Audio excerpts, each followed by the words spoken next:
All right. Hello everyone. I think we're are we live? Are we live? Am I? I think we're live. Yeah. I was supposed to have a better intro than that. I really was. These are all my intros. Just are we These live? are Oh all the no. intros. Anyways, what is up, everyone? Welcome to this weekly Nintendo podcast slash discussion, however you choose to word it. This is your host, Andres Restart. This is my channel, Andres Restart. I'm joined by my good friend Brandon from What About Nintendo. We usually have Lil Will the Deity, Will, here as well, but he's currently doing something right now. He may be jumping in later into the discussion, so if you see someone pop up, that's him. Anyways, we have some cool stuff to talk about. Obviously, we'll be referring to you guys in the chat as well. We'll be giving you guys shout-outs, and in between topics, I'll be answering questions. So, there's a lot to get into. I think, like every week, there's a lot to get into, right? This is Nintendo. Yeah. I mean, come on. This is the golden age of Nintendo now with the Switch. There's just so much good happening. It is awesome. But Brandon, how about you just say hello to everyone, tell them how you're doing, what you've been doing this last week while I get my bearings and fix whatever's going on with this setup. Okay. I'm doing good. Just woke up from nap. Got Dr. Pepper here to wake me up. Actually, I've been playing a lot more video games lately, but I haven't been playing much Nintendo games. I've been playing this PS4 Blasphemy. right here. I know, blasphemy. Oh, what is this controller? Oh, I've never seen it in my life. What are you talking about? I've been playing Horizon and Uncharted, and it's given me a good appreciation of the differences between Horizon and Zelda. In some ways that Horizon does things better, and something that Zelda does things better. So I'll probably be making a video on that after I finish the game. But gives you a little peek into another world of gaming besides the golden age of Nintendo that's happening right now.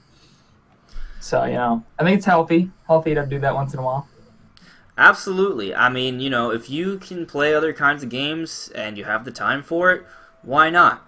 Like, I remember when I was a kid, right? Like, yeah, I had a Nintendo, but I also saw, like, the Sega Genesis, and I saw the Dreamcast, and I saw the PlayStation 1, I saw Spyro, and, you know, I was just like, oh, what are these other systems in these games? They're so mysterious, they're so interesting, and, like, I thought they were cool. They were mystical. They looked magical. The same way Mario 64 was magical. Well, not the same way, but, you know, everything seemed special back then. I wasn't like, oh, I'm a Nintendo fanboy.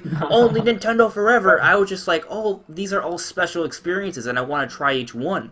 So, you know, I feel like that's the way to truly look at it, and that's how I felt as a kid.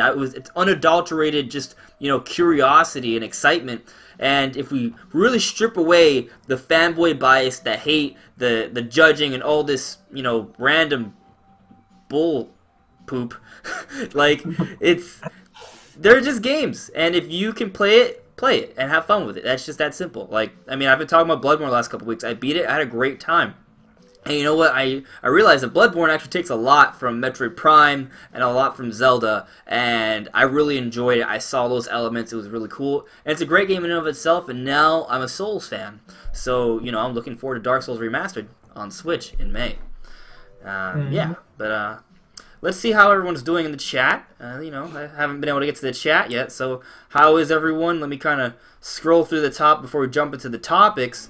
Brandon, you were there first, of course. Arushan, how you doing, man? J1TM, how's it going? Who else is there? Hello.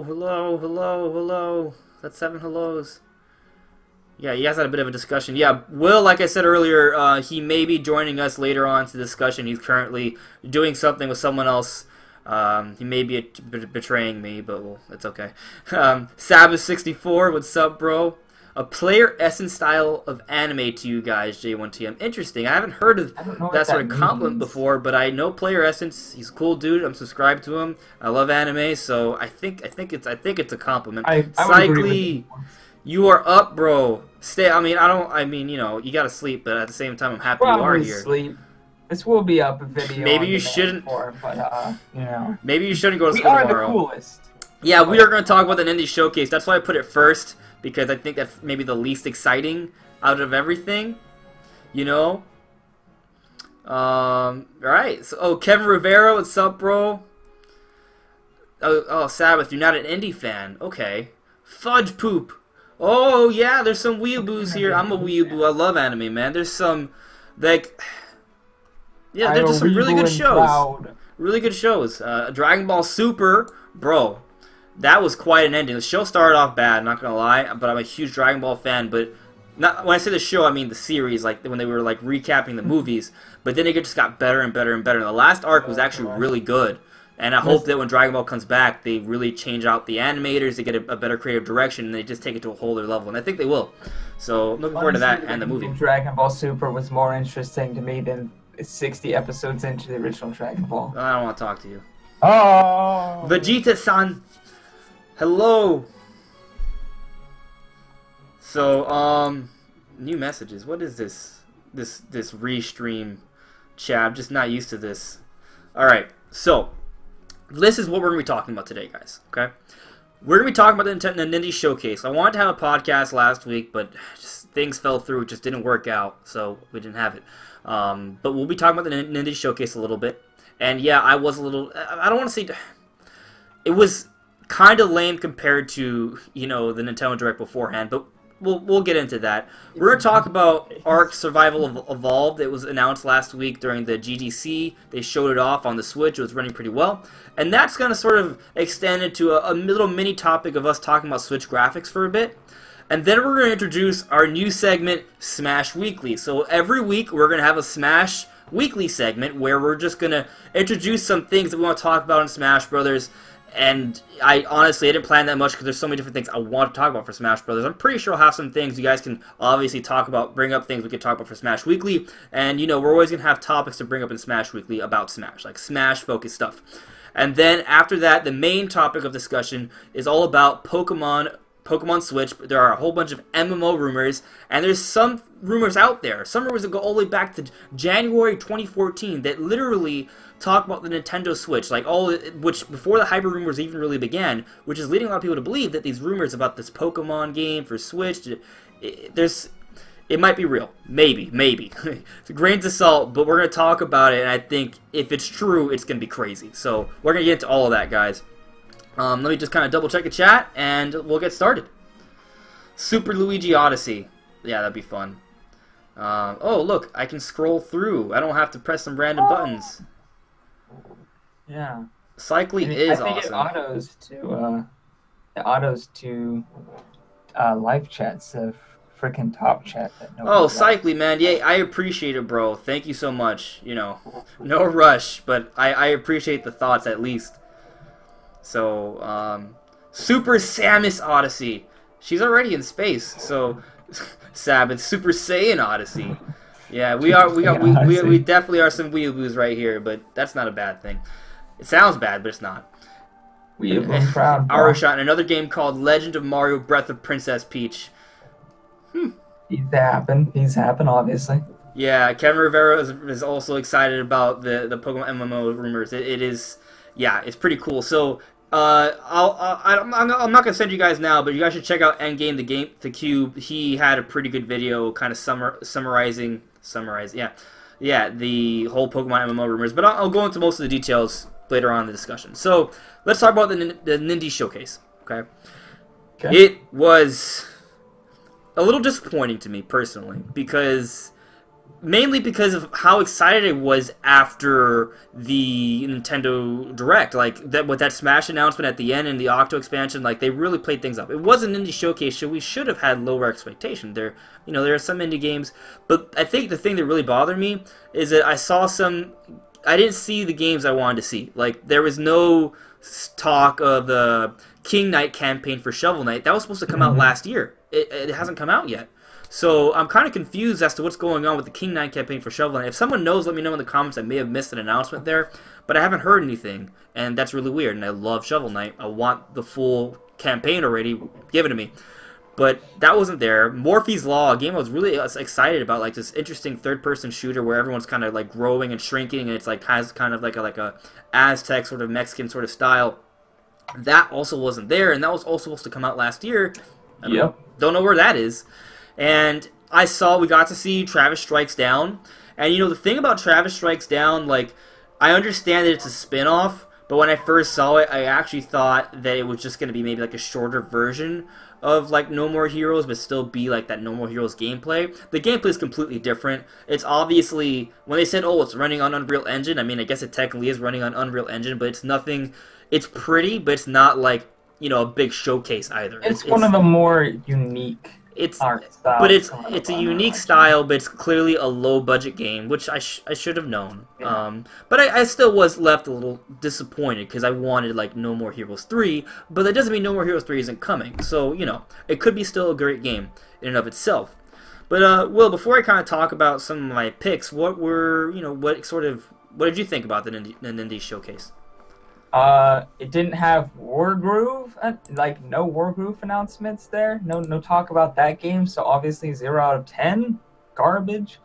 Actually, I don't even remember. Like I went back and like read through what they announced, and it's like none of them really interested me so much. Like I don't even remember what they showed. Like I didn't even remember to watch it. Like I was going to stream it live and stuff. Do you want me to tell you guys? Do you want me to tell you something? Like real talk, guys. Like I was kind of hoping Brandon would know what to talk about as I went back to last week with my tweets where I came up with the list of games I liked because I don't remember them. I don't remember them. They're not memorable games in there. There are some interesting looking were games. okay. Look. I'm not trying to rag on the games that were there. The games that were there were good. They looked good. So none of them were standing out to me though. Like Wargroove looked really, really good when they showed that off last year, and I really wanted to see more of that. And I really hope that game comes out soon because that game is like I'm definitely gonna pick it up if I can because it looks awesome. It's like Advanced Wars, and I love Advanced Wars. Even though I haven't really played one of the games, but I'm a late adopter. So I found my tweet. I like the concept. I found my tweet. Dope. These were the games that. This is what I said. I had to announce that at the Council podcast, but then I said I'm sure we'll bring up the Ninja Showcase. It wasn't a bad lineup. These are my thoughts like immediately afterwards. Just Shapes and Beats, Lumens, and Lightfall. Cool. Those are the games that really excited me. The only ones I recognize is Just Shapes and Beats. Yeah, Just Shapes and Beats is interesting because I think it was like a boat. It seems like a musical sort of rhythm game. Obviously, you can tell by the title. Musical bullet hell is how they described it, right? That looks different, right? And I haven't played like a musical hard. rhythm game in a long time, and I love challenging games. So that's one that I kind of have my eyes on. And then Lumens and Lightfall, I just really like the art style. I think Lightfall is the one that kind of seemed a little bit like Celeste, but like a different theme, but like kind of like that crazy intense platformer kind of game, like Meat Boy, Celeste, yeah, that sort of thing. So that's something I also might consider. Yeah, there's some good games there. I mean, they're not bad. Just yeah, they weren't amazing though. It wasn't anything that made me like usually the indie scene, like some people really take the indie scene for granted, but on the Switch there have been some games like Celeste and I'm trying to remember the name. Hold on, I have it right here. I'm an idiot. How did I forget that? Stardew Valley, sorry. That have been really, really good, and there's just like none of these games look like they're to that caliber of indie game. They didn't look like they were up to that level. I hear you. Yeah, I mean, I guess so. I'm gonna check the chat now, but I guess like the consensus between you and I is that it just wasn't. There were some things we were expecting, we didn't get it, and there were some games there that were interesting, but they didn't blow our minds. Is that the consensus? Yeah. And of course, no Shovel Knight for Smash announced. How dare Nintendo? Right, that's what. There was some speculation that would be there, but I mean, come on, that would have taken away. That was never gonna happen. Like, I think when Nintendo does these Nindies showcases, like they really want to show good faith towards these Nindies, right? Because they just destroy them instantly with it would take away from they want to kind of give these games some focus. Right, so right. I kind of understand where they're coming from with that. So I didn't expect there to be a Smash announcement, but I did think about it. I'm not gonna lie. I expected there not to be. But think about this though. But instantly, every game announced in there is never getting a focus, and nobody's gonna talk about it. They're just gonna talk about Smash. And if you break it down, just why would they show Shovel Knight? Would the Nindies showcase in March really be the time to show off gameplay? Right? Or would they just have another weird, ominous cutscene but with Shovel Knight? It's possible, but no. I mean, maybe that's why we didn't hear about the King Knight campaign. Actually, my predictions video, my like 3 crazy third-party characters for Smash video, I brought up, oh, maybe Shovel Knight might be, a Smash character, and maybe they'll bring it up once they announce the King Knight campaign when it's actually coming out. Maybe. But we don't know.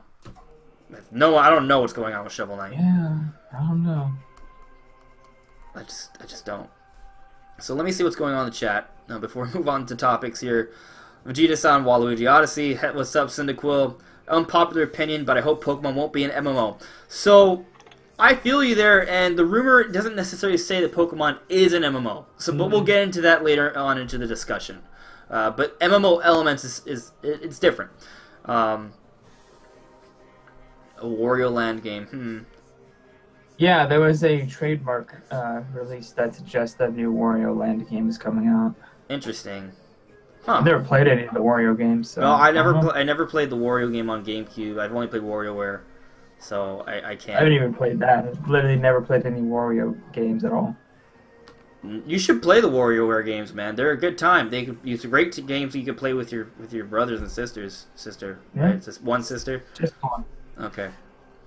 So Cycly was saying, I was actually looking at making my setup to the colors of the Gravity Suit or Variety Suit, but it was simply too expensive. You talking about like a PC rig? Yeah, I think they're meaning like LEDs in that PC. Oh man, that would have been really cool. Oh my god, yeah. Oh, damn. I want a custom someday, Breath man. of the Wild like PC tower. Oh my gosh, I would die. Let's see. Owen Foster says Fantasy Strike caught his interest. Isn't that that super simple fighting game? Hey, Kimishima. Wait, what? Fantasy Strike. Owen Foster saying Fantasy Strike caught his interest. Oh. I believe that was actually released already, isn't it? They showed it off and they you released could probably it check your Switch right now. You don't even have to go on your television. I could, but I don't. It's not in my room. It's in the living room, so I can't. That's interesting. So I saw that Kimishima, he's talking about when he looks at his friends list, that when he ever sees someone who plays like an indie game or an eShop game, that it usually says only a few minutes. So I think I have changed my privacy settings, so you might not be able to see mine. But like on Celeste, I put 25 hours. On Sonic Mania, I put in 25 hours. Fast RMX, I put in 10 hours. Shovel Knight, I put in 25 to 30 hours. Snake Pass, 25 hours. So personally, there are some indie games out there that I put a good amount of time. If you combine all of those, it's about as much time I put into Mario Odyssey or Xenoblade. But you have to put them all together. Well, I looked up Fantasy Strike. It's got it looks good. Graphically, I don't know how it would play, obviously. I'm just looking at pictures, but it's got some pretty decent graphics. It's got a nice art style. Yeah. Sabbath, I do not think we will see a direct dedicated to Smash before E3. I think Smash is going to get a big focus at E3. If I was a betting man, which not really, but you know, I'd say we won't see Smash again until E3. Maybe one time there'll be something, but I think we'll probably get a blowout at E3. I think I'll save my more of my thoughts for Smash Weekly. We'll get there soon. Yeah, there's man, dude, you guys are lit tonight. There's so many comments I can't keep up with them. Buttermilk, awesome. Lamar. Hey guys, make sure to like the video, please. Really, it would help out a lot. I appreciate it. Heaven says their only gripe with the showcase was the lack of information on previous indies that were talked about. Yeah, I'd say that's just about right. Yeah, actually, Vegeta-san, I did not achieve Supersonic. I think I needed like one more Emerald, so I didn't finish it. I have to go back and finish it. So I haven't finished it yet. Lamar, so I'll talk about my Smash characters more in depth during Smash Weekly in like 10 minutes, but just a couple: Rex and Pyra and Silex from Metroid Prime Hunters. Those are two that I'm expecting to see for sure. So yeah, but I'll get into that in a bit. So are you ready to move on, guys? Is there anything else we want to say about the Nindies Showcase? I don't think so. We're all in agreement here. Okay. So let's talk about that art port. Brandon, you are my graphics extraordinaire, my tech guy, kind of, right? Yeah, you do the graphics comparisons, so if you guys like seeing graphics comparisons, check out Brandon's channel if you haven't already. Link is in the description below. That's right. I do shout-outs not just for myself, but for my bros as well. Right. Yeah. Does them plugs for everybody. Yeah. See? I'm a gracious man. If Will was here, I would let him speak for 15 seconds. I really would. Yes, yeah. 15 seconds. But he's not here, so he lost his chance. 14 seconds longer than he usually talks. Yeah. So, yeah, let's talk about the art port. So, I didn't know too much about this game beforehand because it wasn't on a Nintendo system, so I didn't really pay too much attention to it. But I remember when it first was shown, it was like, oh my god, this looks like the next true generation of Turok. I need to do some research into it. If you guys know anything about that, if there's any sort of connection or inspiration there, let me know. It does seem to be inspired by Turok. Yeah. But let me know, guys. You guys may know more about it than I do. I've just heard about this game. It looks really cool to me. Well, I didn't just hear about it, but I'm only now starting to paying attention to it because Nintendo. Right. Oh, I'm a fanboy, but it looks good. Like what they showed at the GDC, the Game Developer Conference, they only showed it in mobile form, but it looks good. Like, and I saw Super Metal Dave's. Look, I'm shouting out other YouTubers that I haven't even done any collabs with, but like he did a graphics comparison. He analyzed. I thought it was good analysis actually.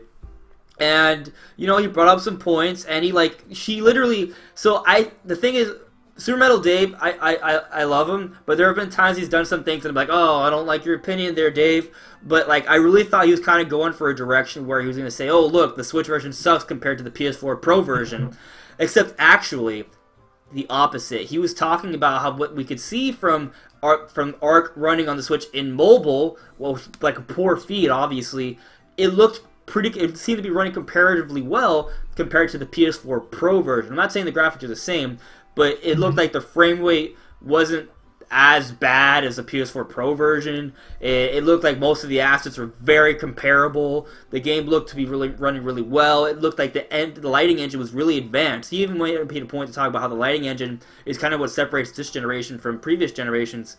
Like there were even light rays and everything. Like from what I could see, it looked pretty impressive. You know, so it kind of just speaks to this is gonna be kind of like a combined topic, Arc and the Switch graphics. So I'll probably be like slashing both topics off in a few minutes, but it looks good, and I think it speaks to the architecture for the Switch, and it can run intensive third-party games like AAA games. It can be done. Arc is another example. That game didn't even run well on other platforms like Xbox One and PS4, but it looks like, well, we'll see once we get more info on the game, but it looks like it might at least be comparable, which that's a win, you know? Yeah. Yeah, I've seen a lot of this game on the PC, but I haven't seen it on consoles. But from what I've heard, the game, when it first came out, it did not run well at all. They've been doing a lot of fixes into it, getting better coding and different things like that. So it runs a lot better now, but it's still not completely optimized on the other consoles. And yet, on the Switch, it seems to be running really well. They said in just about a week or two, they were able to get it like pretty much straight ported, and it ran at really close to 30 frames per second. So consistently. So it seems as if I think the game runs on Unreal Engine 4, so it seems just like another one of those, if it's on Unreal Engine 4, like, you can do it. And I read an interview from the developers, and they were talking about how the difference graphically between the Switch and the Xbox One, the PS4, is not nearly as big as people are, making it out to be. Even from what we've seen so far, with even things with like Doom and Skyrim. Like he says, those games don't even, those types of games that we are seeing now aren't bringing out the full potential of the Nintendo Switch, which obviously is the case because, it's only been about a year since the Nintendo Switch came out. That's just how this goes. But he's pointing that out further. So this is kind of like more of a graphical showcase, right. Another one of those graphical showcases for the Nintendo Switch. And I think mostly he said that the differences are mostly just draw distance. He said they're using the same assets as the Xbox One and PS4. And it's kind of all the same content. Yeah, which is really cool. So I want to point out a couple things on chat before we continue. One, I think Vegeta-san, he's asking, so what's ARC port meaning? He says he's a little lost. So the ARC port, I didn't want to put a long text there. ARC port is ARC Survival Evolved. A port for the Switch was announced last week, and that is you can Google it. Google ARC Survival Evolved Switch. it'll come up, or just look it up on YouTube. You'll see it, and it's a game that looks a lot like Turok, but came out not too long ago for the other platforms. And that's what we're talking about. It's a cool game. It's a dinosaur hunting game. It looks graphically amazing. It's a first-person shooter, hunter. It looks awesome. Yeah, you can ride dinosaurs. It's really cool. It seems like the next generation of Turok, but I don't know about any connections there. I have to look into it. So bear with me if I'm saying something that seems wrong. I don't know that much. Okay, being honest with you guys. It's a little different than Turok because it's not a first-person shooter. It's more of a RPG adventure. Okay. In a way, so. Okay.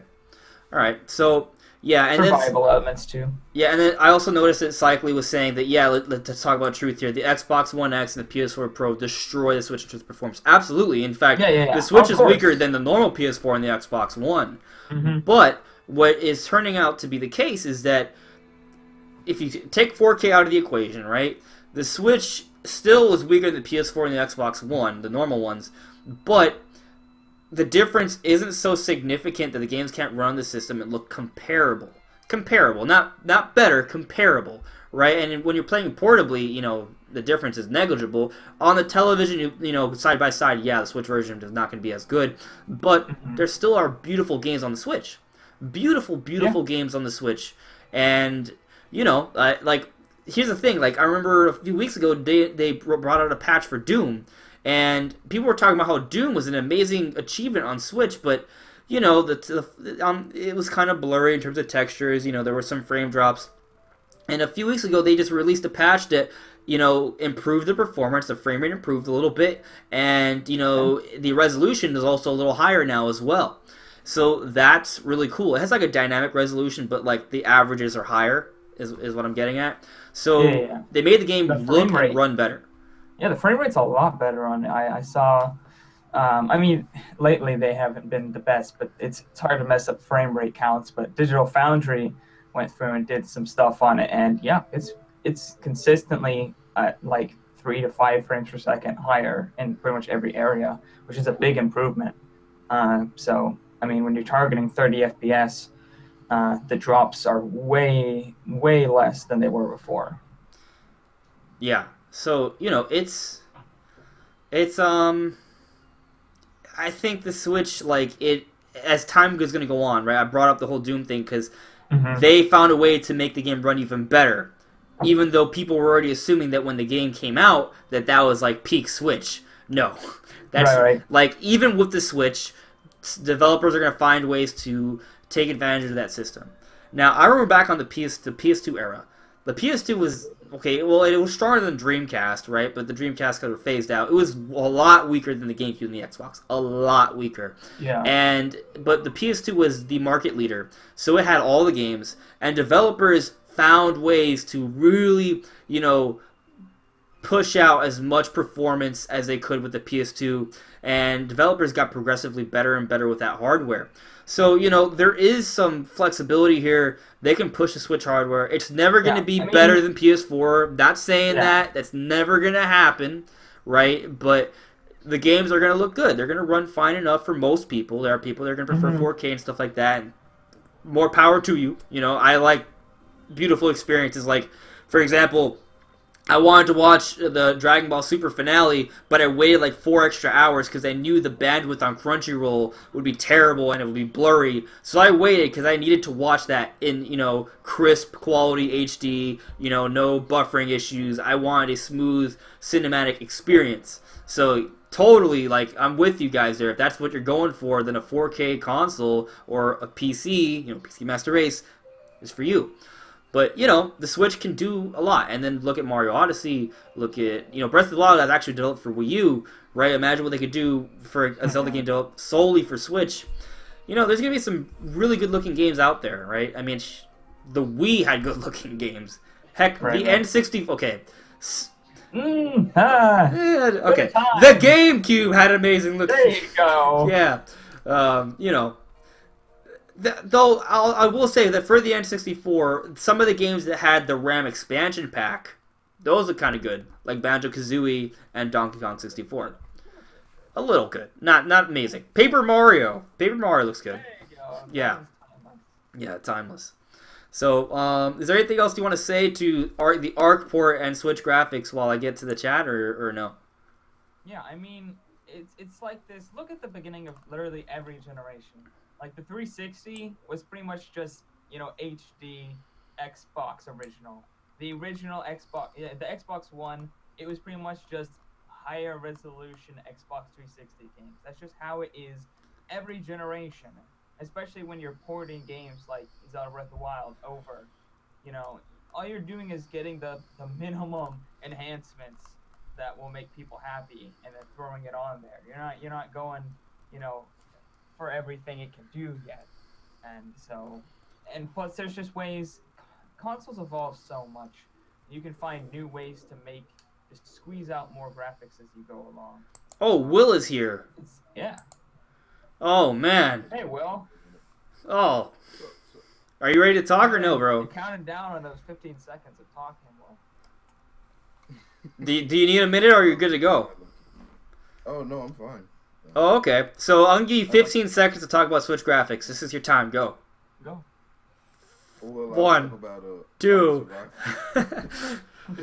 I'm glad that it came out of nowhere. Like I like that we're getting those third-party games that, like, okay, let's not make it a super special deal. It's coming to Switch, man. Be happy. Stuff like that. I'm glad that stuff is happening more often because, like, when third parties treat the Switch like the redheaded stepchild, they're like, "Yay, you're getting it." But these guys are like, "Oh yeah, man, we want more gamers to play the game, so it's coming to the Switch." Or like, the Switch was our first, you know, thought when it came out. Stuff like that. Like, I like stuff like that in general. Yeah. Yeah. Yeah, man. Actually, just one quick note on Arc Survival Evolved for Switch. It's not the mobile version. It looks like it does not look like anything like the mobile version. It looks like the PS4 and Xbox One versions. The developer said it is based completely on the PS4 and Xbox One version with all the same content and most of the same assets. So, yeah. Okay.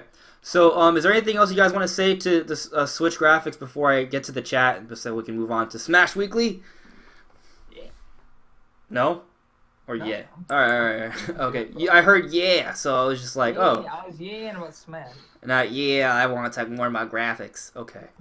Got it. Graphics. Let me see my chat, man. Come on, restreams is just annoying. Oh, so Arshawn left. All right, man. He probably can't hear me say bye unless he's waiting. Yeah, guys, if I miss a question, you know, in between topics, I will get to it, but if after like 15-20 minutes I don't get to it, it's okay to ask again. Don't spam, but, you know, you can ask again. But, so Lamar Spring asked, what games do I think will be shown at Nintendo's E3? So, I'm plugging myself, but I worked hard on it, and even though I think I screwed up some of the editing at the end, I think it's still decent. Check out my Nintendo E3 predictions video. Just go to my channel page. You'll see it there. I go into detail about everything I think we could be, or at least the big stuff. But just to kind of run of the mill, I think we'll see Pokemon. I think we'll see Fire Emblem. I think we'll see Smash Brothers. I think we'll see Mario Odyssey DLC.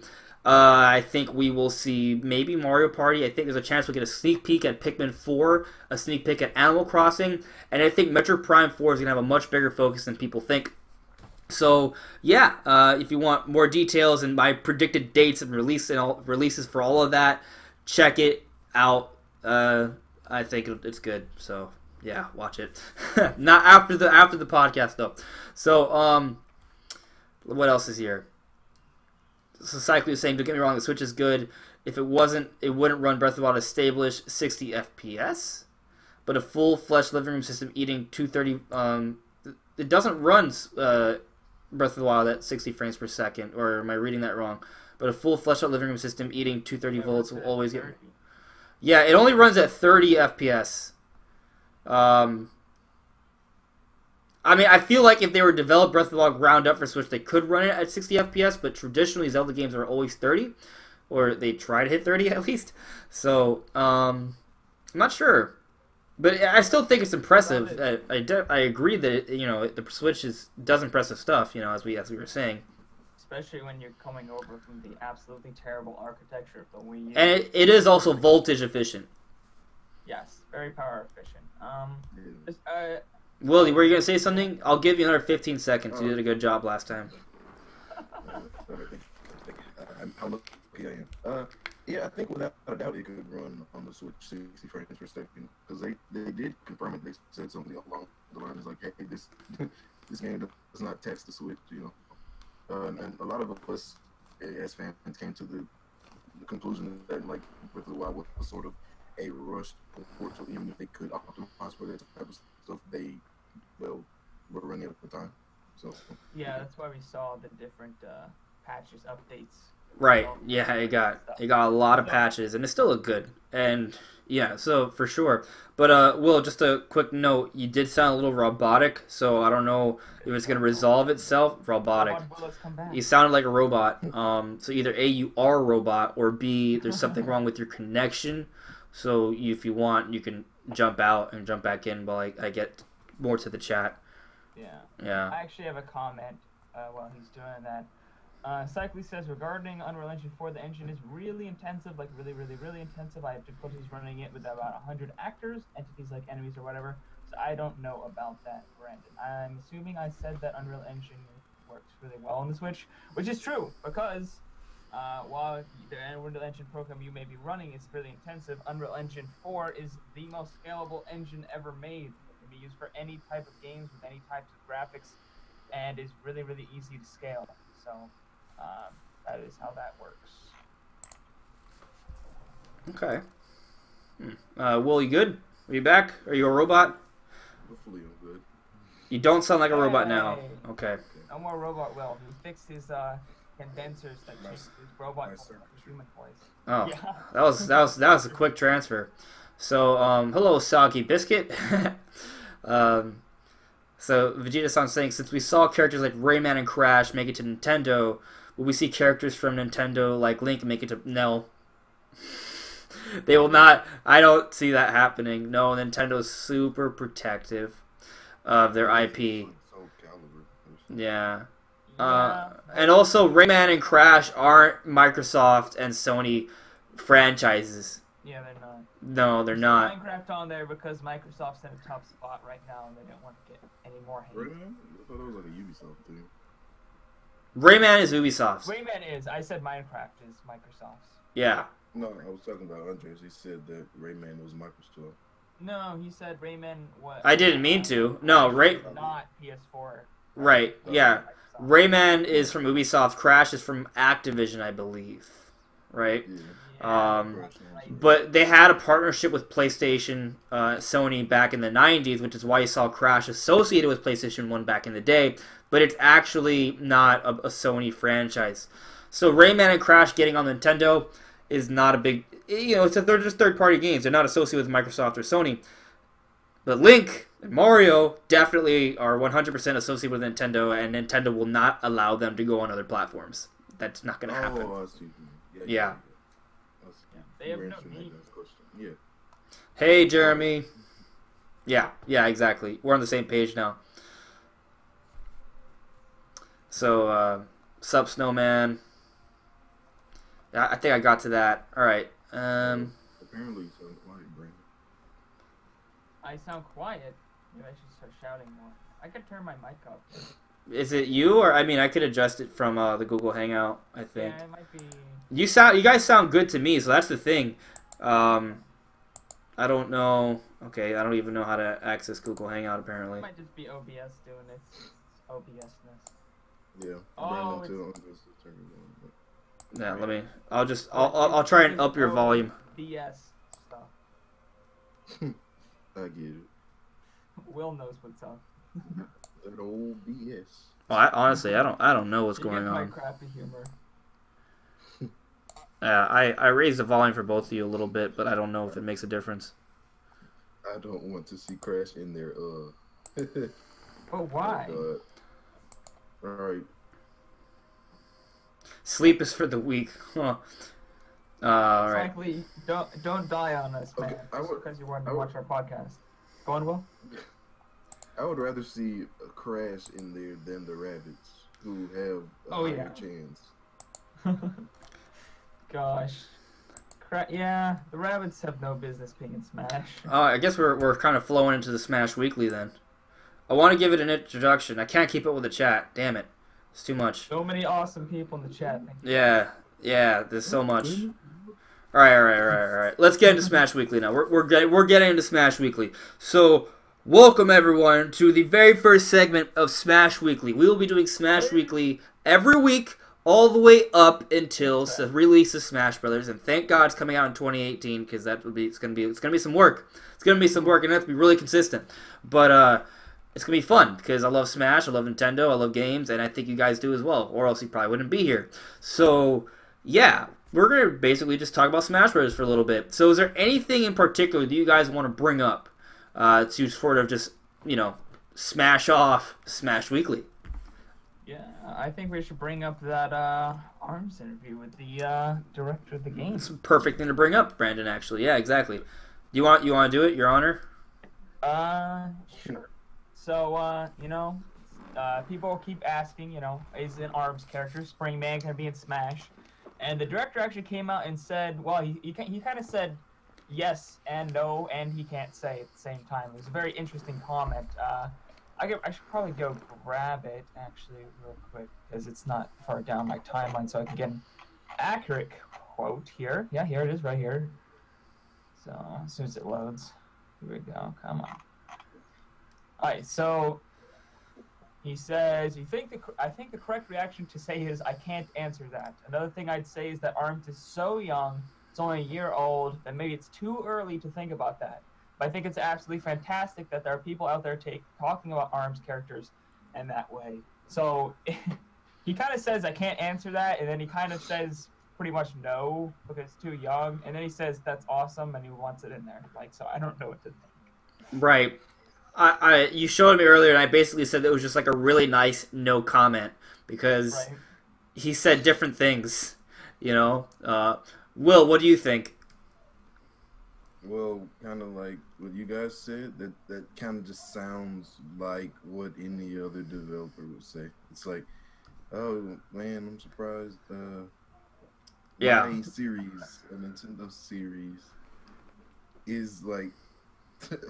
People hope that's in Smash. Yeah, man, of course. So I don't know if that means guys, it's not happening, it's too young. But if it means anything, I'm happy that you guys want my game in there. I don't know. That's what it sounds like to me. Yeah, you being happy about wanting your game in there means absolutely nothing if it doesn't come in the game. Means nothing. But yeah, typically Smash doesn't represent games that come out, typically within a couple of years of the game, because obviously they have to make the character and fine-tune them and stuff. So depending on how long they've been making it and how long they've had the ideas for ARMS and stuff like that, it's hard to say if it'll come in, but I definitely think it'd be a good fit. Maybe it'll come in for DLC or something if it doesn't get into the main roster. So I think there's demand for it. I mean, it's a Nintendo fighting series. Obviously, people want the crossover there. So I think it could happen. But it is very young, as the developer pointed out. So just going to point out something. Apparently, got a donation from Mark. So thank you very much, man. I don't know, but something's wrong with my setup, so I heard it, but I didn't see it on the chat. And Mark, I don't know if you're in the chat or if you have a different alias. So just let me know. Cycly, was that you? Okay. Yeah. So I got the notification, but for whatever reason, it didn't pop up. I didn't see it pop up on OBS. So thank you very much. Okay, cool. Yeah, man. So thank you very much, Cycly. So yeah, I derailed the chat, but I think it's the first donation on the podcast. So it's big news. So thank you. But where were we? We were talking about a lot of stuff. We're talking about ARMS.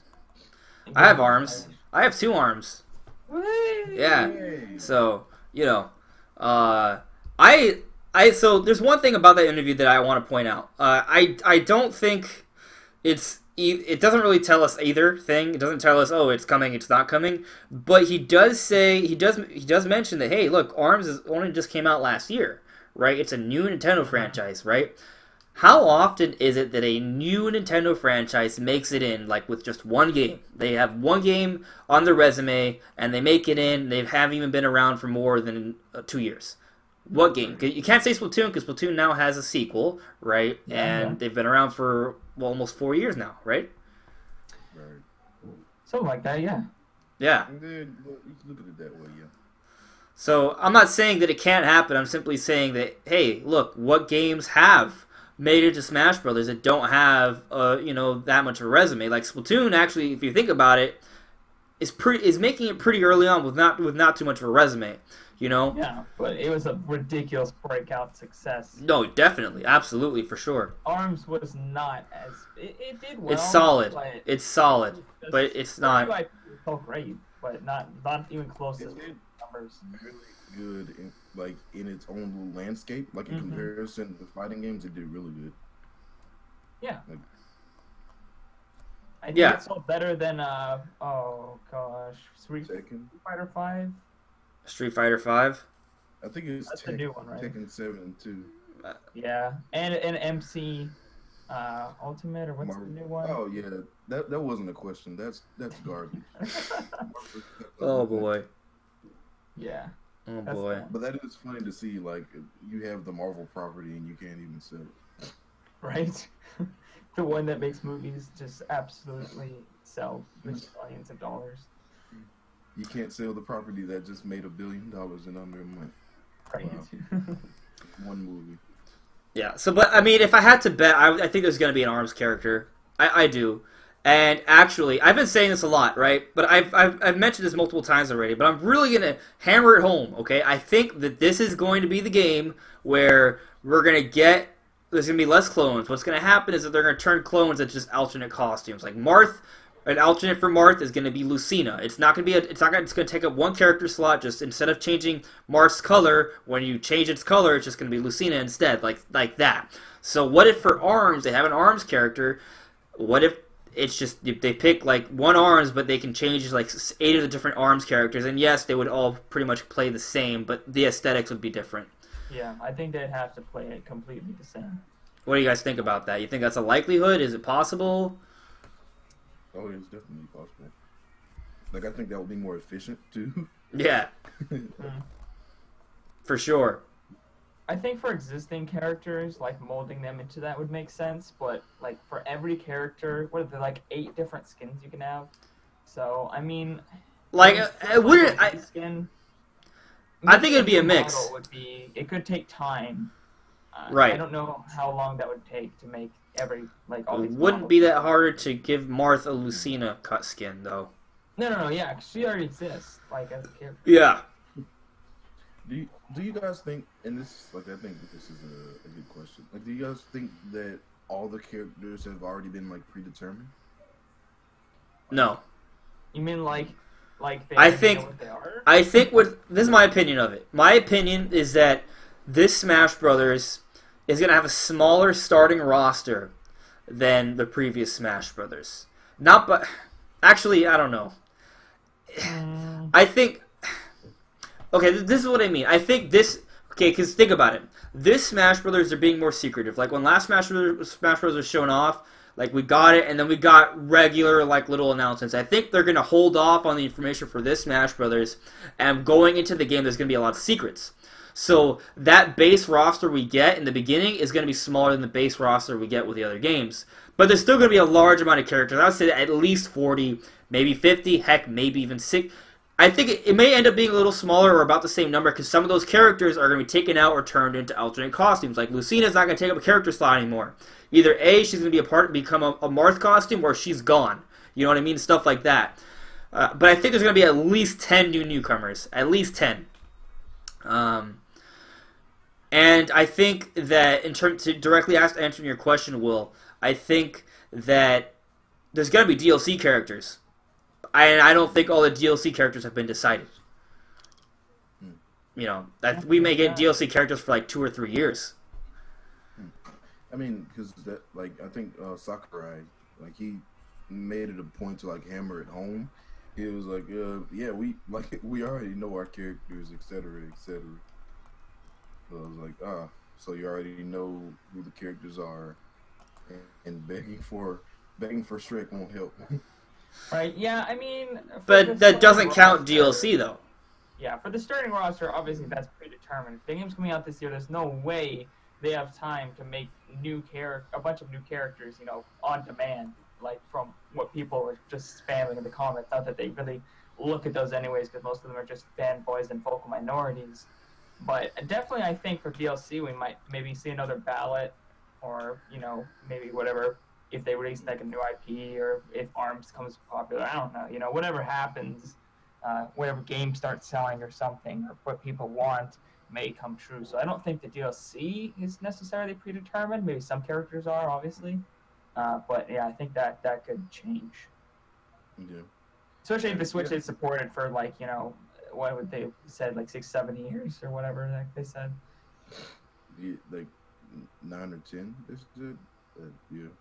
Yeah. I mean, they could do those, because I feel like the ballot was sort of like a marketing thing. It's like, hey, you know, it's like these suckers, you know, feel like they got a chance to get their characters featured in our game. I mean, well, technically, like there was a chance to get their character featured, but you know what I mean. Like they wanted that hype to stir back up, and it got even bigger. So the ballot was kind of rigged, because they did say that they would only pick characters that had a chance to come to Smash.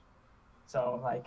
Yeah. Even if like a character won, if it was something like they didn't want to get the rights for it or something, it wasn't gonna get into Smash. Yeah, it was like their. I don't want it to Smash. No thanks. Yeah, it was like their preference. Like what does that mean? Like it was completely up to them, pretty much. It's like, hey, you can vote, but we're still gonna choose. Yeah, so they probably took the top 10 and just like picked 3 of them or something. I thought about it for another moment.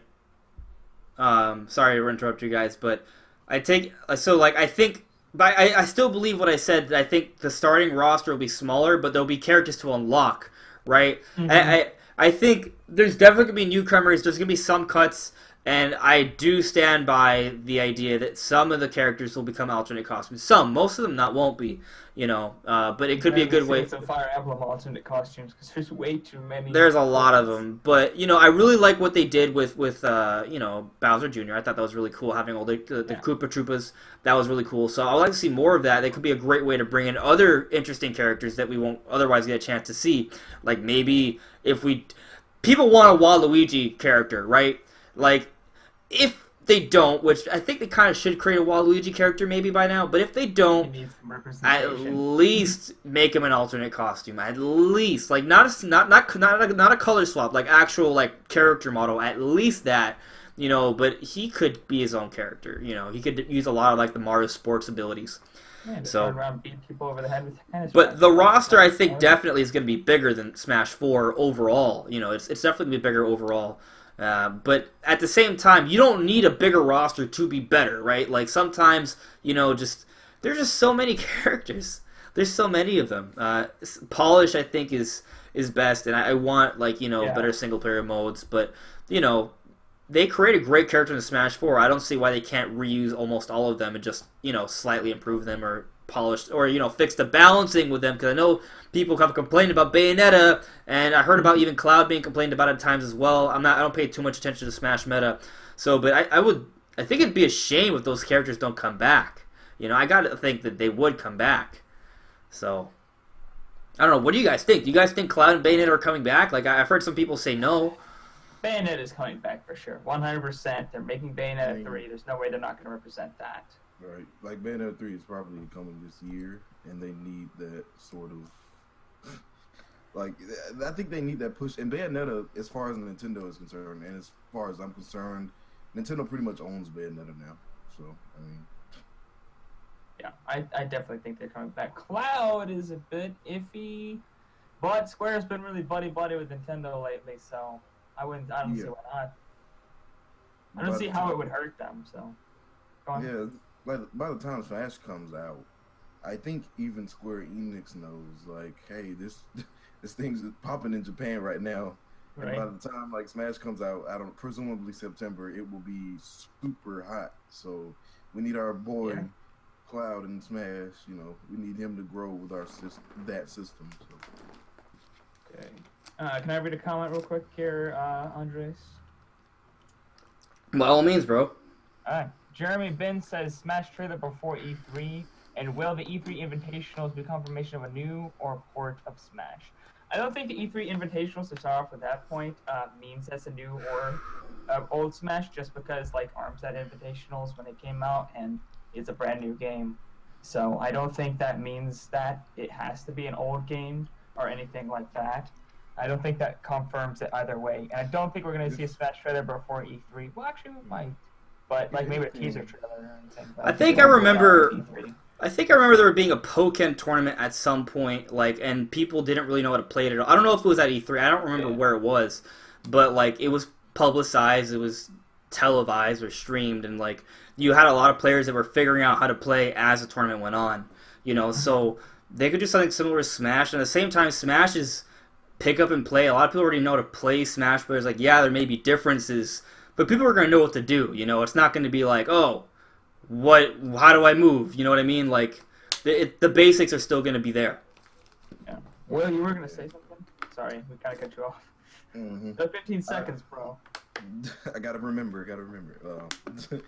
I feel like if anything, like I know we haven't like gotten any vocal confirmation from Nintendo because you know they're like a company and companies are always super vague about their plans and stuff to their fans, whatever. But I feel like they would not. This thing is being hyped to the moon by like all these YouTubers, all these fans and stuff, and like they're gonna have an invitational tournament for port. Like that just doesn't even sound right. I don't know. Like there's just. Well, I think we'll find out.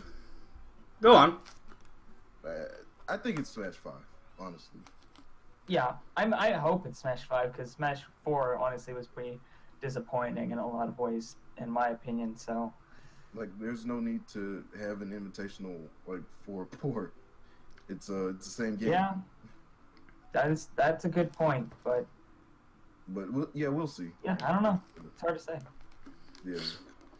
I feel like we're gonna see Smash before the Invitational. You know, like there's got to be like a hype trailer, right? Like yeah, they love at E3 they're going to show it off. Well, I mean, like their presentation, like they do the presentation before they show off the games. That's what I'm saying. Yeah. And they do the treehouse before then too, don't they? Well, have there? Yeah. Can they have an invitational before their presentation? Have they done that?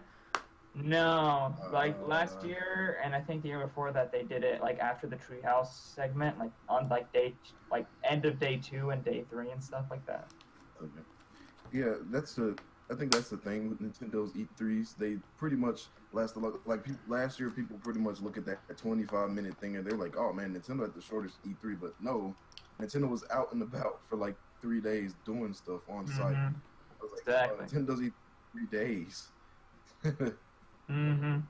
Yeah, I love the treehouse. We're getting a little off topic, but I love the treehouse. It's awesome. I mean, the treehouse is awesome, bro. It is so cool. So cool. I was super hyped when they showed Metroid Samus Returns. Like, I didn't expect that last year. That was really cool, you know? And my favorite treehouse memory is when they played Breath of the Wild all day. Like, we were waiting for so long. I literally sat down all day to watch that Breath of the Wild. Yep. I was there. I just boy. I didn't even eat. I remember thinking like this was like the biggest game ever. They were like, "Oh, okay, we can only explore the green part, and we can't go over there to the snow part." And I'm like, "Okay, just keep exploring this massive part." Because they were like, "Oh, we're only just shooting this part." And then they turned the camera, and there's like a whole bunch of land. They were like, "Yeah, we can go all the way over there, but we won't." I was like, "Wow." He's just like, "We're gonna stay on the Great Plateau, but we're gonna take 8 hours to explore it, and we're still not gonna find everything." It's just like, what? Mind blown. I was like, this is a shitty Wii U game? What? What you talking about? This came out on the Wii U? Dude, honestly, not to get off on Breath of the Wild tangent, but I'm mind blown that game runs the Wii U at all. Yeah. Andres, you're making a face. What's that face? What's that face about, Andres? No, I'm just thinking. It's your Sorry. thinking face? From your thinking cap? My thinking face. My thinking face. So, let me ask you guys a question. So, do you think Breath of the Wild Link, because I saw, who was it? Lamar or Owen Jeez, you guys keep on printing out chats. I can't keep up with it. But you guys were talking about Breath of the Wild Link. So is Breath of the Wild Link actually a new character, or is it just the old Link with, you know, Breath of the Wild skin? What do you think it is? Well, obviously, I have a video on my channel, shameless plug, about exactly how I think he'll play differently from the other Links. So that's my opinion. I think he'll be completely different. I think he'll use abilities from, or maybe not completely different, but I think he'll have some new moves from Breath of the Wild. What do you think, Will? There is like room. I think there's room for a new Link, and like Breath of the Wild, if any other Link, the most untraditional Link would fit that. So I do get the slight hunch that Breath of the Wild and like Odyssey Mario or something like that would be like Nintendo Switch All-Stars, because those guys kicked off the fastest selling system ever. So like I really expect something. Yeah, giving them like a revamp, I think the timing seems right. You know, like you said, Will, like after the performance of Breath of the Wild and Mario Odyssey, you know, and on top of that, both of them, they have a lot to pull from now, so they could totally, you know, revamp it. I feel like definitely the characters, they're not going to be new characters, but their movesets are going to be changed up quite a bit. Or do you think they'll have two separate characters? Do you think that's a possibility? I don't think there's any way we're seeing Twilight Princess Link and Breath of the Wild Link. Like, maybe I think we'll see Toon Link, but and Breath of the Wild Link, but I don't think we'll see like two grown-up Links. That doesn't make any sense to me. What was the question, Andres? Do you think that, so like if they change out the movesets, right, is it gonna be so different they're gonna be like new characters, and in which case are they gonna just dump the old movesets completely, or will they become separate characters instead? I see the separate character thing, because okay, like the Switch so far, at least not in Kirby's case. Well, I guess you could say in Kirby's case, it's been about like coming back to the tradition. Like, I guess Kirby, he has all of these friends. In his case, it's like he has all these friends, and they're all from his older games. Like, this is Nintendo pulling back from their past. Like, I think it's possible, because like we've had multiple Links before, and if they removed regular adult Link, I feel like they would betray a lot of people. You, Andre, specifically. Like, Nintendo, you hate me, don't you? Nah, but I see Breath of the Wild being his own Link. I don't know why. But he's unique. What? You have so much moves they can give him, bro. Yeah, I just so don't much. see a need for Twilight Princess Link and Breath of the Wild Link. Even though I think Breath of the Wild Link will play a lot differently, I don't think that they should keep Twilight Princess Link in there. Maybe have some of his movesets be like custom moves that you can like swap in and out. Oh, well, if they do custom moves, there's that. And it could be an alternate skin. Yeah, you know. Exactly. It could just be an alternate skin and have some custom moves that make them play similarly. So you think custom moves are coming back then? Yeah, I don't see why not. Yeah. I mean, they were cool. Made the last Smash very deep. Like that stuff like that separates Smash from like any other fighter. So one of the things was really cool to me was like using the dark Samus colors for Samus and like trying to customize her moves to make her feel more like a dark Samus character. That was something I really enjoyed trying to do. So like, yeah, I feel like, you know, when they offer up all those different like move options, it's really cool. The only thing is that like it was really hard to unlock all the different like potential move combinations. Yeah, you had to play that crappy Smash Tour, which I never did. So most of the moves I didn't unlock because I was trying to play that game. So hopefully they have a better single player to unlock in, or at least just maybe just not unlock them. Why do I need to unlock these moves? Because I don't need to. Why stop? Just let me have them, and then that'd be good.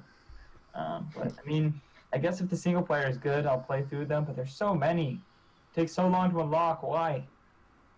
Too long. Make it easier at the very least. All right, so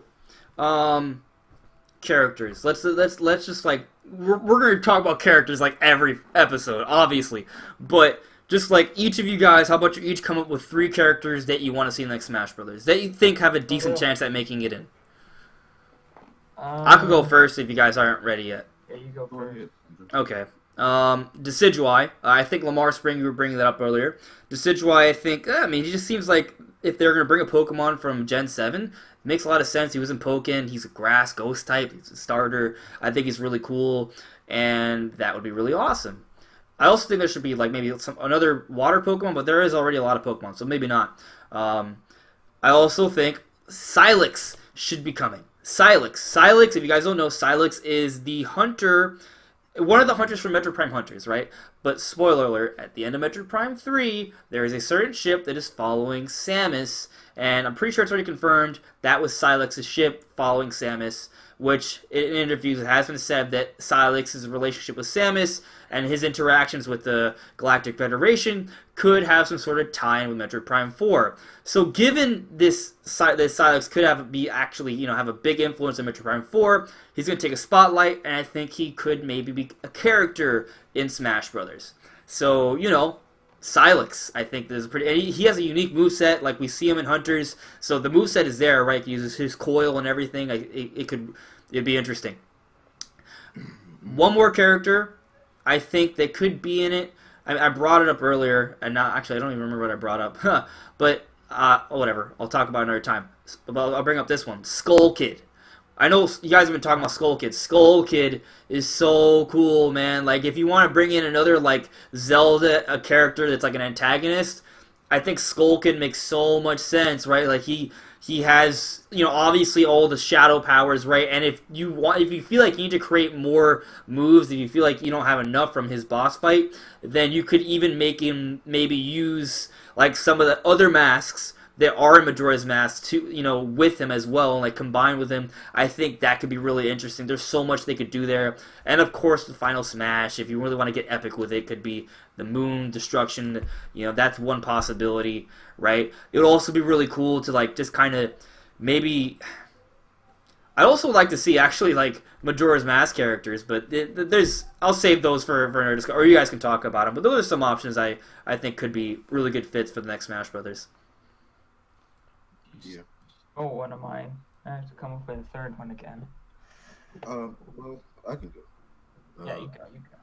I think Shovel Knight to pretty much pull from Andre's videos because he made a great point. I don't want to spoil his video for like anyone, but he made a great point in that Shovel Knight has quickly become the poster boy for this whole renaissance of quality indie games. So, and Nintendo actually has worked really closely with Yacht Club Games, and have even produced their own Shovel Knight amiibo, which I really want. So, yeah, I think if anyone, like if any indie character like ever had a chance, it would be Shovel Knight. Banjo-Kazooie, to steal again, but like not because I kind of want him in there on my own accord. But yeah, I think Phil Spencer. Phil Spencer is he's the head of Xbox, but he's also a huge Nintendo fan. He's a huge PlayStation fan. So as far as we might know, he's bursting down Nintendo's door saying, "Hey, use Banjo, use Banjo, use Banjo." And they like Nintendo and Microsoft have shown that they've worked together before. When he says, "Yeah, we've worked together with Nintendo, no problem," he's not lying. They actually have. And for my last one, it would be actually get back to me. You stole two of my characters from my video. Yeah, I didn't I actually wanted to. Your video is too good. Everybody go watch that. No, it's okay. But yeah, no, those are popular picks though. Like, and Shovel Knight would be such a good fit, man. Like, his moveset is pretty much like just take what he has and in Shovel Knight, insert, and there you go, right? And yeah, the Banjo-Kazooie could make it, but I feel like because he's not technically a Nintendo character, like I think that the odds of him being a part of the original main cast are a little low, but I think as a DLC, it's still a possibility, Yeah. Maybe I'm wrong though. Hey, Banjo-Kazooie is awesome. Obviously, that's why I brought him up. That's why you brought him up. And yeah, now two of my picks have been taken. I guess I'll come up with something. That's what happens. I had a really no. That's what happens when you get last.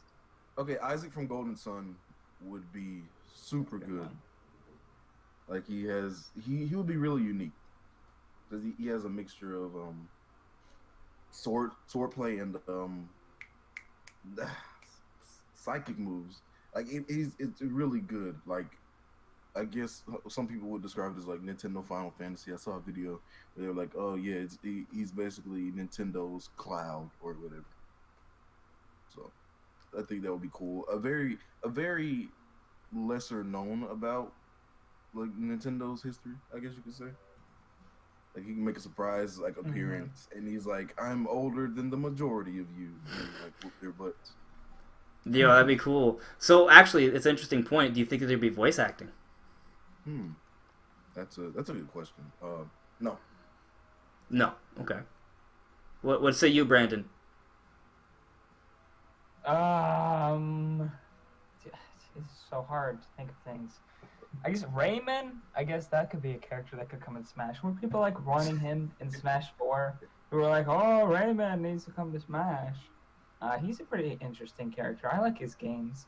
He's been on Nintendo systems a lot, so I think he has a decent chance of coming in there. I think it's a matter of if Nintendo wants him, because I think Ubisoft is willing to give it, but Nintendo has to know, like, hey, people on your system like Rayman. I guess just to go off of what my friend Pedro was on the podcast last time, Andy from Advanced Wars, that needs to happen. We need some more Advanced Wars stuff in general, and him coming to the Switch could popularize that series, or coming to Smash could popularize that series again, so that could be a good one. And let's see if I can come up with a third one here on the spot. I'm literally just looking through Nintendo franchises like, oh, let's figure something out here. He's like, the villager from Animal... Oh, wait. Damn it, that's already there. Oh, gosh. And I guess, just to fall back on something that I've said before, because I can't think of anything, Rex and Pyra, that needs to happen, obviously. Oh, yeah. Best-selling... That's the one I forgot to bring up earlier. Sold over 1 million copies in less than a month. Like, you gotta put it in there. You just gotta. Yeah. Or at least something from the original Xenoblade, if that's like too soon. Yo, I mean, seriously, I feel like definitely Rex and Pyra. And with that, we were talking about ARMS earlier. Don't give me an ARMS character. I mean, like, I don't know. I don't have any facts here. I have a good vibe about it. I think there could be an ARMS character, you know? Also Rex and Pyra. Yeah, ARMS could happen. I forgot. Rex and Pyra, even though like I haven't played Xenoblade 2, I think that they are pretty likely as well. Like the whole Nintendo Monolith situation, like everyone knows, and actually they're already working on another, RPG with the Persona team for the Switch right now, which I expect to be revealed at E3. But I think Persona character could get in. that could work too. Yeah. Perhaps. It's a very popular series these days, and as you said, they're doing stuff. So I think it's about time we move on to the final topic. So I'm gonna get to the chat. Is there anything else you guys want to bring up before we end Smash Weekly for today? Smash Weekly. So we'll be back next week and afterwards to continue to talk about Smash Brothers because there's so much to talk about. But let me just kind of see the chat. Hey, No Filter Nintendo Podcast. How you doing, man? Lamar's asking, do I think Shadow the Hedgehog will be in Super Smash Bros. For the Switch? That's an interesting question. He was an assist trophy last time, right? I'd rather see Knuckles come in first. I don't know anybody else. I don't know. Shadow would be kind of unique though. He was already an assist trophy, so does he get the upgrade or does he stay an assist trophy? I don't know. It'd be pretty funny to watch him run around. His taunts are just like, death to all who oppose me. And he just like says super edgy stuff constantly. And he falls up. Yeah, man. Like, damn, I died. And like, if they have a lot of voice acting, they kind of feature in this Smash Brothers, that would be really cool. That would be really cool. Oh my god. Yeah, that'd be perfect. So I I don't know about the likely. I mean, if he was an assist trophy, he either is going to be an assist trophy again, or he's going to be an actual character this time. But to your point, Brandon, like there's Knuckles, who's also really cool, so there's that possibility. Maybe, and there's also Tails, but Tails is kind of like, I feel like Tails should be an assist character.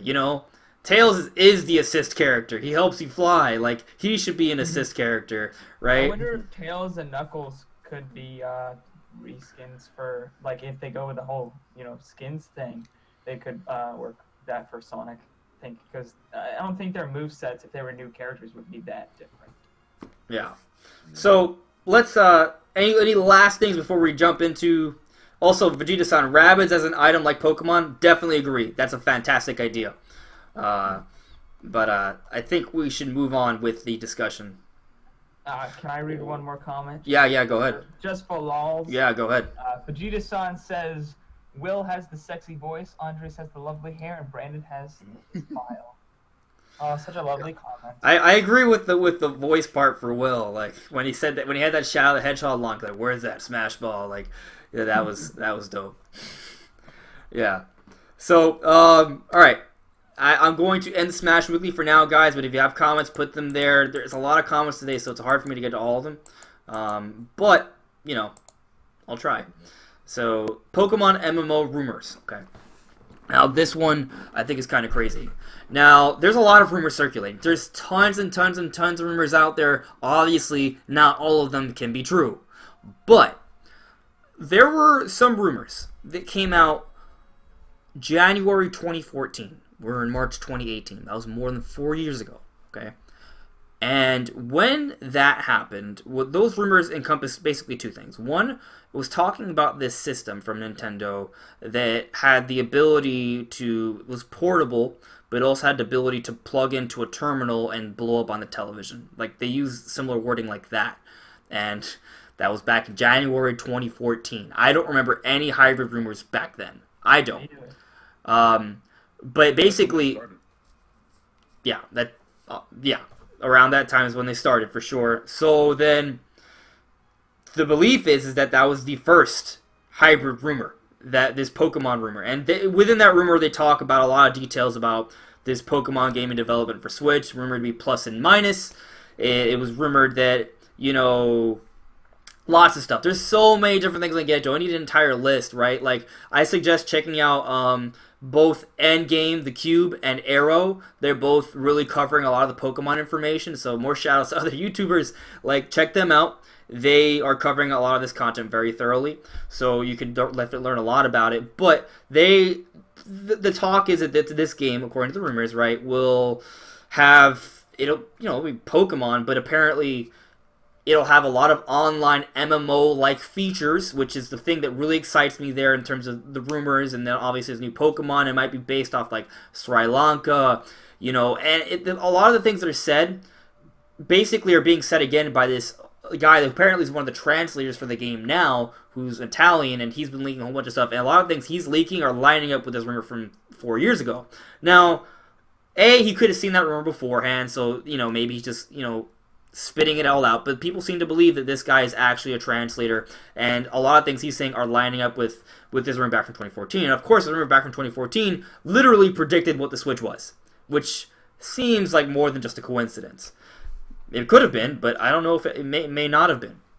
So there's a lot of really cool things that are being said here, and a lot of these rumors that were said back then are lining up with rumors that are coming out now. Right, and then the Pokemon movie's coming. Supposedly a new Pokemon's going to be announced. It could be Zeraora, the final Pokemon from Gen 7, which basically means that one generation's ending, a new generation's starting. There has been this Eevee merchandising here, and there's this hidden Pokemon next to Eevee, and there's been a lot of Eevee hype, so people are thinking there might be a new Eevee evolution for next generation. So it really does seem like Pokemon is right around the corner, and this big Pokemon game could be huge. Because here's the thing, if the rumor's true, if it's true. We don't know if it's true, right? Obviously, it's a rumor. Take it with a grain of salt. But if it's true, that means the game has been in development since 2013. So what's crazy about that is that if it's been in development since 2013, that means this Pokemon game is a big Pokemon game. Pokemon games do not have 5-year development cycles normally. So this could be a really big one. This could be, they could be taking this the extra mile. They maybe really actually want to overhaul things. Speaking of which, the rumors do suggest overhauling the battle engine, which I am a little iffy on, but it could be good. You know, I'll keep an open mind if this is true. It may not be true. And yeah, this is kind of crazy, guys. So what are your immediate thoughts, Brandon and Will? What do you guys think of this rumor? Does it hold any credibility? And if it is credible, how much does it excite you? Yeah, it's always hard with rumors because like I'm always prone to not believe them, just so that my hype levels don't go off the charts and then just get my hopes and dreams dashed. But it seems like these are reputable sources. I mean, the old from January 2014 rumor was the first one to predict the Switch, and it predicted it very accurately. There are some things that seemed like it changed a little bit just because probably just because it was in early development like 2014. That was a long time ago. Obviously, that could have been changes and stuff like that, but it seems like it could be credible. If it is true, I think it'd be really cool. And I'm wondering if that battle system might be, because they said it's like a Digimon World, like a real-time battle system almost. So I'm wondering if maybe that's exclusive to that like MMO type section of the game, like that MMO mode, and maybe like the main, battle system will stay the same. I'm wondering if that might be the case. That would make sense to me. Just like this extra different mode has a different way of battling, but for the core audience who just wants the core stuff, it's still the same. Essentially, maybe with some different cool gimmicks or something. Well, like I mean, that. they do sometimes, bring in a different type of battling system, but it's not a part of the main gameplay. It's like just like a side thing, like rotation battles and sky battles. So that could be it if this is true. So that's a possibility. Before I continue like delving into speculation here, Will, what are your thoughts? 15 seconds, JK. You got all the time you need. Well, first of all, I want to say that I do think Pokemon will be coming out in 2018. I do think it will be like very unorthodox, but I sort of don't believe like the rumors and stuff, because like back in 2014, back in 2014, that's when the first hybrid rumors were starting. People were overanalyzing Mr. Iwata's words. The various studios and stuff of Nintendo were combining into one. So those things were fans were already putting the puzzle pieces together. So I don't think that is like a big margin to base like the credibility off of, in my opinion. But like if they are true, that does get me excited, because I don't even play Pokemon, and I would like a Pokemon MMO, and like even in the limited form that this rumor is saying it in, I would still like love that. So yeah, that's pretty much just my thoughts in a nutshell about this rumor. No, that's a great point, Will. Like for sure. Like one, I don't even remember. That was a few years ago, so I don't remember exactly which rumor started when, and maybe one person heard from another and just copied that. And the other thing is that sometimes, right? Here's another point to kind of add to where you're saying, like, sometimes we start talking about rumors because they start coming true. But think about this. Let's say you get 10 rumors, right? Each of them are different.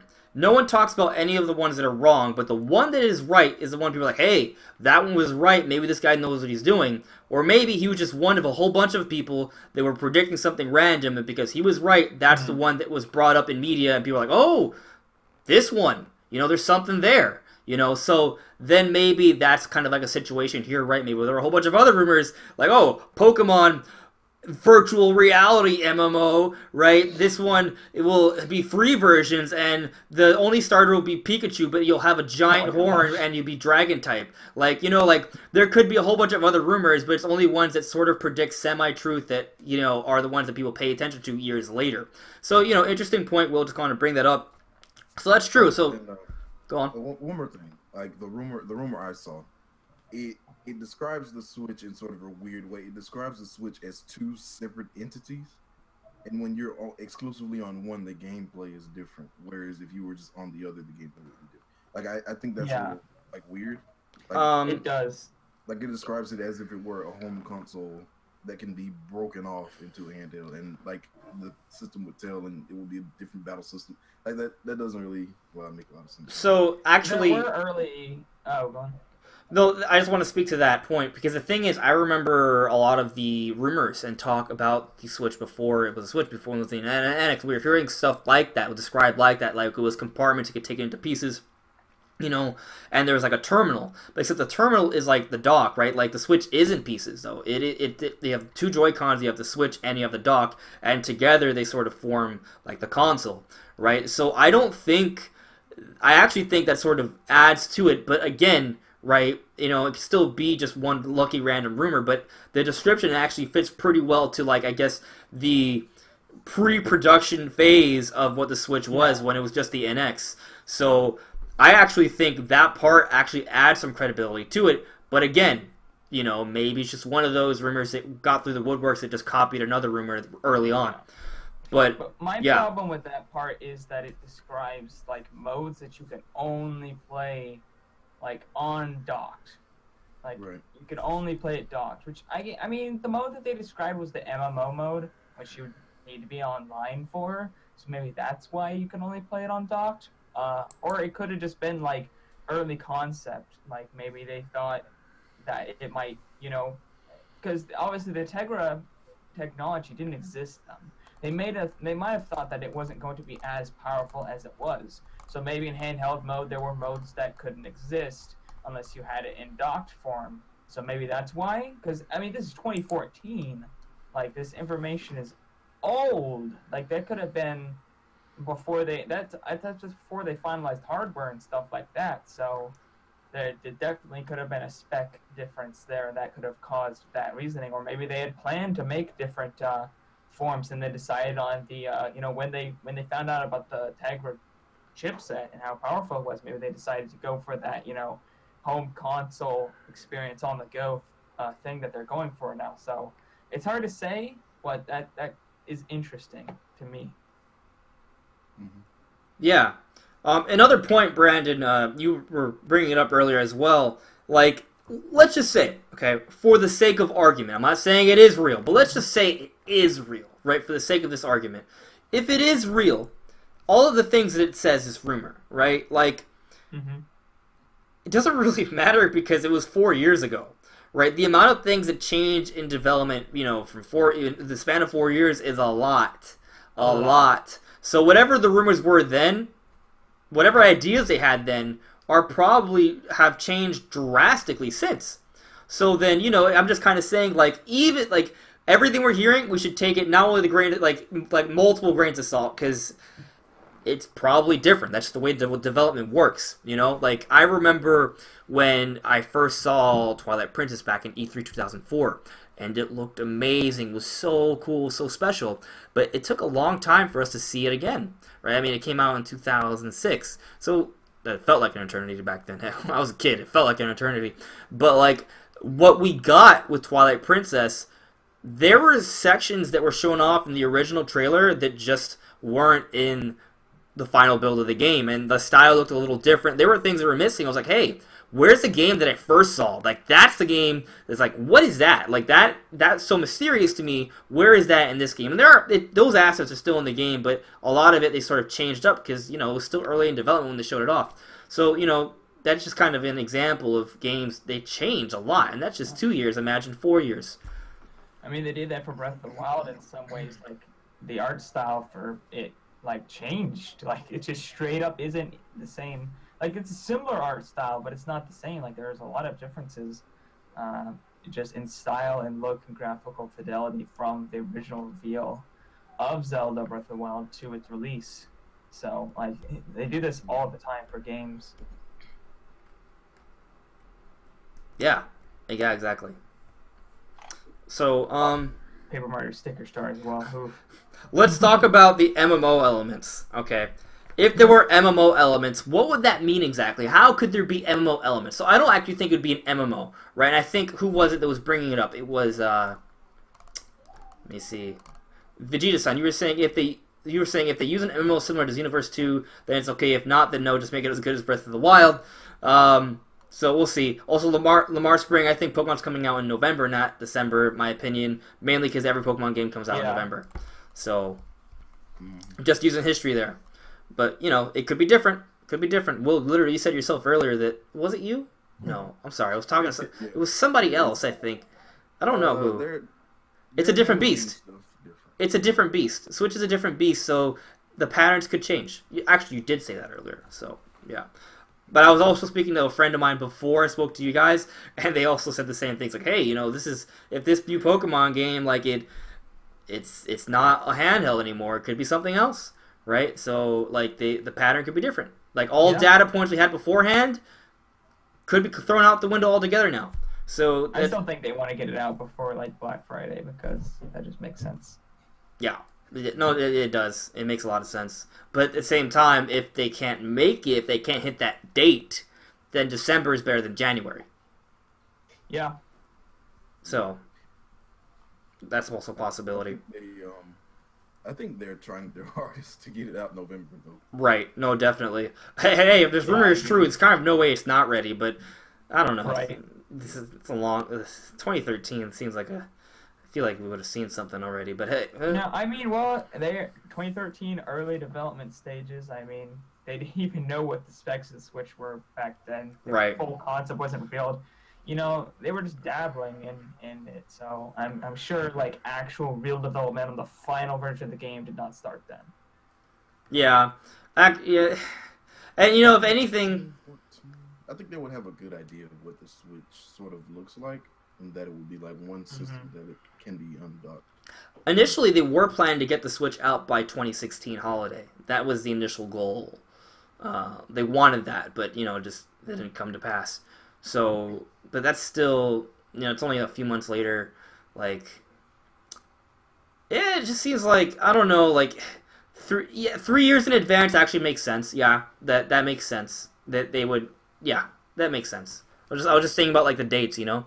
Because we're already in 2018, like, but it makes sense. So we'll see. Obviously, we may not see, right? Because Pokemon Plus and Minus is probably just a code name. Like, we may never know how true this rumor is. But if, but the truth is, the truth is though is that, I mean, if you think about it, like, what is the natural evolution for Pokemon though? Okay, like, obviously HD. Okay, if you look at the transition from X and Y to Sun and Moon, like the adventure elements, like it became more open. They opened up the exploration even more, right? If you look at X and Y, what they introduced was the PSS system, the player search system, which is literally MMO elements, the ability to contact and communicate with people throughout your play, creating kind of a massive multiplayer online experience. If you literally look at it, like literally massive multiplayer online experience, you have a whole bunch of people that are interacting with you in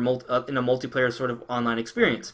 So, could they do something like that for Pokemon Switch? I think they could do it to a greater degree. Does that mean it's going to play like World of Warcraft with Pokemon? No. I don't think it's going to be like that. But I think it could be something maybe like what we see in Xenoblade X, but taken to another level, right? Like, where there could be some global missions that people combine together to do different stuff. Maybe it could have some PvP elements, or player assist elements, kind of like Dark Souls. Like that's another option as well. And of course, trading and chatting, that's the other possibility. I mean, this is a thing that Pokemon's been dabbling with a long time. Like, do you guys remember the Pokemon Union Room? Like for I think it was Fire Red and Leaf Green, that you had the Union Room. So like you get like 20 or 30 people in a room with Game Boy Advances with the little like wireless card, and you could all be in a room and battle and chat with each other, which is kind of funny because how often would you get like 30 people with a Game Boy Advance and a wireless card within 30 feet of each other? I've literally never used like another unless it was somebody like the DS. I kind of used it a little bit. It was like one other friend who had it. But I've never like done the LAN play where you get like 8 friends in a party and you're all LAN playing. It's like no, it's never happened. Mm-hmm. So you know, it'd be also cool though. In Sun and Moon, they introduced like Pokemon you could ride on, right? And it added like another like That was cool. element to the game that was like exploration, like doing different stuff. Like they could take that to another level. That would be awesome. Like one thing that I actually really liked in Omega Alpha Sapphire and Omega Ruby was that you could ride Latios or Latios, maybe both. I think it was both around the map. Like it had like a 3D world you could fly around, and it was just kind of like a way to like you could swoop down into the different towns. Like it was like a slower version of Fly, but it was a cooler version of Fly. So fun to do that. I think it could work, but Will, I'm gonna give you another 15 seconds. I'm just you have all the time in your world, man. I'm not actually bullying you, but He's bullying me, guys. Help! No, I'm just kidding. yeah, help him, please. Hashtag free will. Yo, that is actually really good. Free will. Will has free will. We should be freed, Will. All the puns. Will we be free? Okay, I'm gonna stop. Well, yeah, I do like even if these rumors aren't true or even if they are like shaky, I do think that there like will be an MMO aspect to the Pokemon on Switch because you gotta think about their mindset when going into it. Like they are working on their first somewhat dedicated home console, so they're like people are going to be connected to the internet now more than ever as far as Nintendo consoles go and what Pokemon has been on before. So I do think that like there will be some aspects of MMO, and like even though I don't play Pokemon, I realize and I see all the streams, etc., etc. The Pokemon, just the community, you know, going online battle, the whole thing they got going on. It's like one of the most lucrative things like ever. Not just like Nintendo wise, just gaming wise. Like, just, if you utter the words, I'll beat you in Pokemon Online. Like 1 million people will come up at your door and be like, "What, man? What?" So yeah, I could see like an MMO thing. I think that would be really cool, and I think that's actually possible. So yeah. Well, let me just double check though. You don't mean like a full scale MMO, right? You just mean like MMO elements, or yeah, elements. Like yeah, I mean like remember there's that would fit in with November, and they're launching their their online in September. It's another game that will feature their online service. Exactly. Yeah, definitely. I mean, like I said, there are just so many things Pokemon's already done that are sort of moving in that direction. They had the Street Pass on the DS, right? That's another thing that they can do. If you look at what they did with Pokemon Go, obviously not literally. They won't do like I doubt they'll do augmented reality with the Switch this year with Pokemon, but the idea of combining Street Pass and interacting with other people you pass by, right? You know that they're obviously people when eyes connect, you trade, you battle, obviously, So there's that, and I think it's just gonna get people moving around a lot more with their Switches, especially. Actually, wouldn't it be interesting if they actually added a Pokemon Go element to Pokemon Switch? Because the Switch has the Wi-Fi capabilities. Like if you pass by a hotspot that is like a like a Pokemon Go location, what if you can do something there? What if there's some sort of interaction there? I mean, maybe. Like, what do you guys think of that? It is typical of the Pokemon company to utilize the local co-op features of Nintendo systems. So I mean, yeah. I could see something like a Pokemon Go aspect, like craft your own adventure, meet people. I could see that being a cool aspect of it too. Yeah, I think it would be really easy to use LAN play to locally battle people. I think that's definitely something they're going to do. As far as like hotspots and stuff, maybe there could be like events where you go and you battle. Maybe whoever wins gets something. I don't know. Pokemon Go. I don't know how people would take that.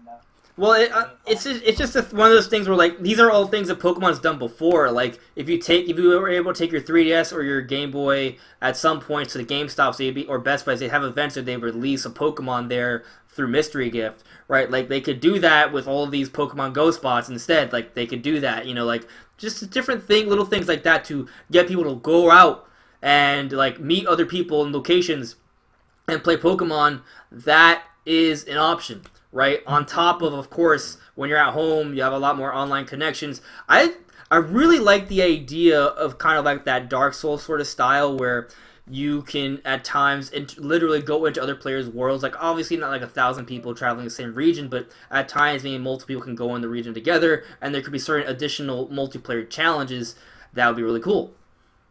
Online co-op could be cool. Online battles should be allowed. I think Andres made a good point. Like just the idea that some MMO elements could be added opens up like a whole new variety. Like you mentioned Spot Pass earlier, where it's like the internet connectivity in the Street Pass, stuff like that. Like if two switches are in the vicinity with Pokemon on, etc., etc., you could be like, oh, you know, there's another trainer nearby, beat them up or something. I don't know, but yeah, it could be all sorts of stuff that bring players together. They could end up redefining what an MMO is to an extent. I think they could definitely make some strides. Like they'll have ideas, they'll have unique ideas, and it's kind of like one of those things. Like obviously, Pokemon Company and Game Freak are separate from Nintendo, right? But like just Nintendo in general, they have a tendency to go into a certain series or genre, and they really inject creativity to it, and they put their own spin on it, and sometimes they come up with some pretty innovative stuff. That doesn't mean they do it better than everyone else, right? Like, they might do some things that are kind of like, oh, you probably should have had more of that and this, but these other ideas are really cool, like, we should start using some of those ideas in our games as well. Like, look at Breath of the Wild. Like, what they did with Breath of the Wild and the open world sort of adventure, like, they took it to another level, like, that would be really cool. And what they did with Splatoon, obviously Splatoon is, like, kind of like a different breed of online shooter, but they got the online shooter and they made it fresh. Like, isn't it kind of funny how they made it fresh, and that's also kind of like a tagline in the game? But I think that I could, like I said, Game Freak technically is aside from Nintendo, but they also have a lot of creativity. And the thing that holds back Game Freak is the hardware. So if you look at what they did with the 3DS, they actually pushed that system to the brink. Okay, like, they did a lot of things, not just with the graphics and the performance, but, like, the games were huge, there was tons of multiplayer and online features going on, like, they did a lot with the 3DS, but with the Switch, it's, like, almost like jumping from the PS2 to the PS4, like, it is a huge jump in terms of a power and specifications, specs, right? Like, and features. Like, there's so much the Switch can do that Game Freak is going to be able to really, like, they're going to have so many ideas that they've probably had for years that they just haven't been able to do because of the hardware. But now with the Switch, that thing's a beast. Because compared to the 3DS, it's like, night and day is an understatement. Like, it is, wow. Gosh. Yeah. It's like, I think I calculated it up to be like 500 times as powerful or something ridiculous. 5,000? 500. Oh, okay. 5,000 would be. Yeah. 500 is like, oh my gosh.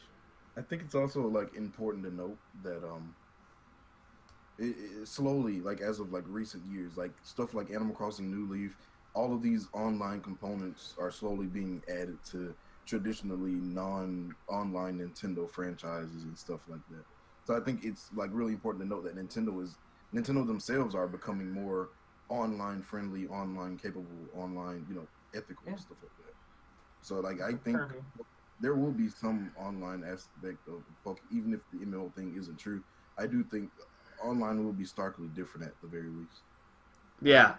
Like, especially since we're paying for it, I think Nintendo's going to start slapping online in pretty much everything. Like they can. Well, I mean, Pokemon. Kirby didn't have any online. Pokemon has always, not always, but the DS, since Pokemon Pearl and Diamond, there's been online connectivity with Pokemon. But yeah, no, like more features, like I know what you mean. I'm just specifying for anyone in the chat or anyone who watches afterwards, like. Pokemon has had online connectivity, but what we're talking about is taking it to a whole other level, Like, maybe have voice chat, right? Like, quality voice chat with a headset instead of speaking through the DS speaker back in, when did Pokemon Pearl come out? Oh my god. Like, Man, that was a long time ago. But I mean, that mic you're constantly blowing on to do things. So and in fact, actually, I don't even think the mic was used for. I think it was definitely in Generation 5 that they used the mic for. Like you could use the mic for online battles with your friends. And, like, messages, like actual, first of all, system messages and the typical MMO messages. Like, I would like to message Andres after I kick his tail in a Pokemon game. That's not possible. I compete on a world's level of Pokemon. You cannot beat me. I can't beat you. I've never played a Pokemon game, but I can destroy you. Yeah, let me train you first, then you'll beat me. Yeah, so you'll surpass the master. Andre's son. Yeah, I'm good at Pokemon, but I'm bad at a lot of other games. Like, I'm not good. I was not good at Smash 4. I was good at Brawl, but I was bad at Smash 4. So I was okay at Smash 4. I could beat them level 9 comms, so I was proud of my little self.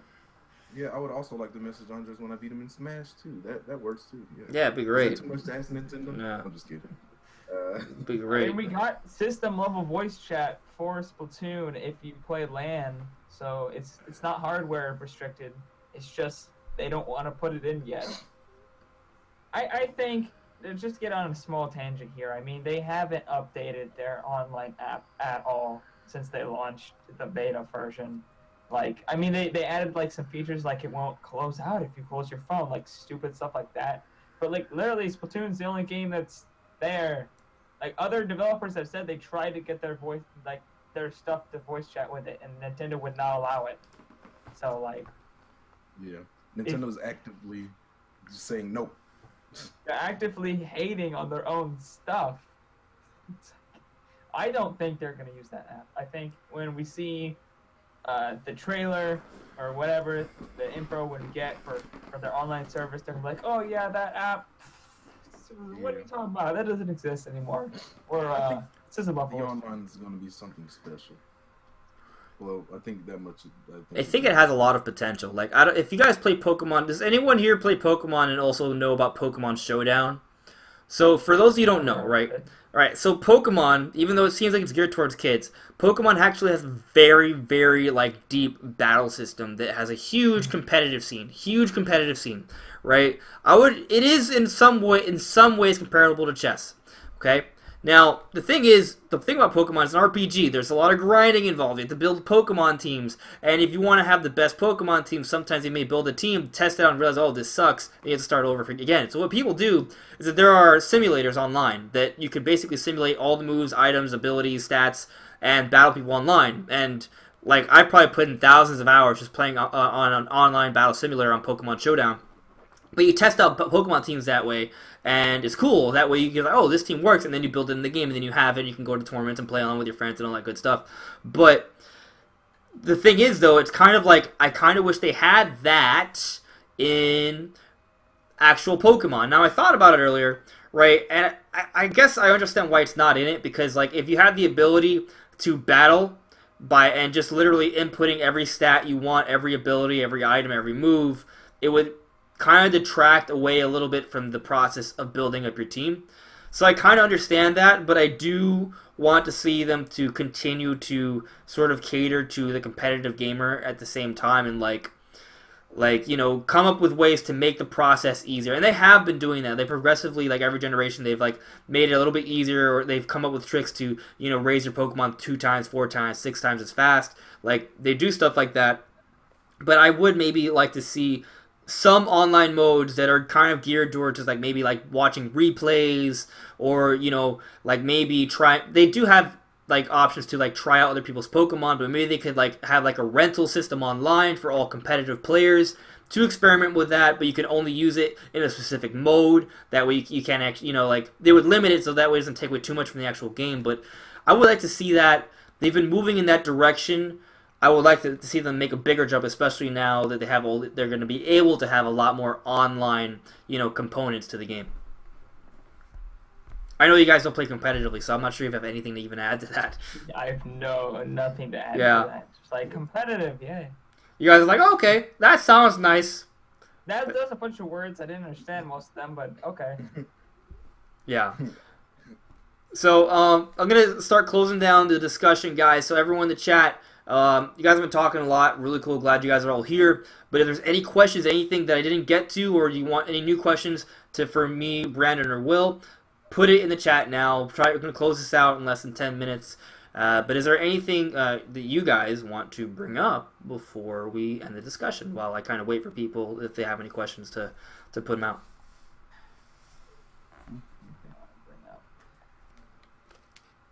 Wow. No. Let's just listen to the music. Listen to that great music that I can't hear. All right, because you're not watching. You're just on the. Yep, you can't hear it.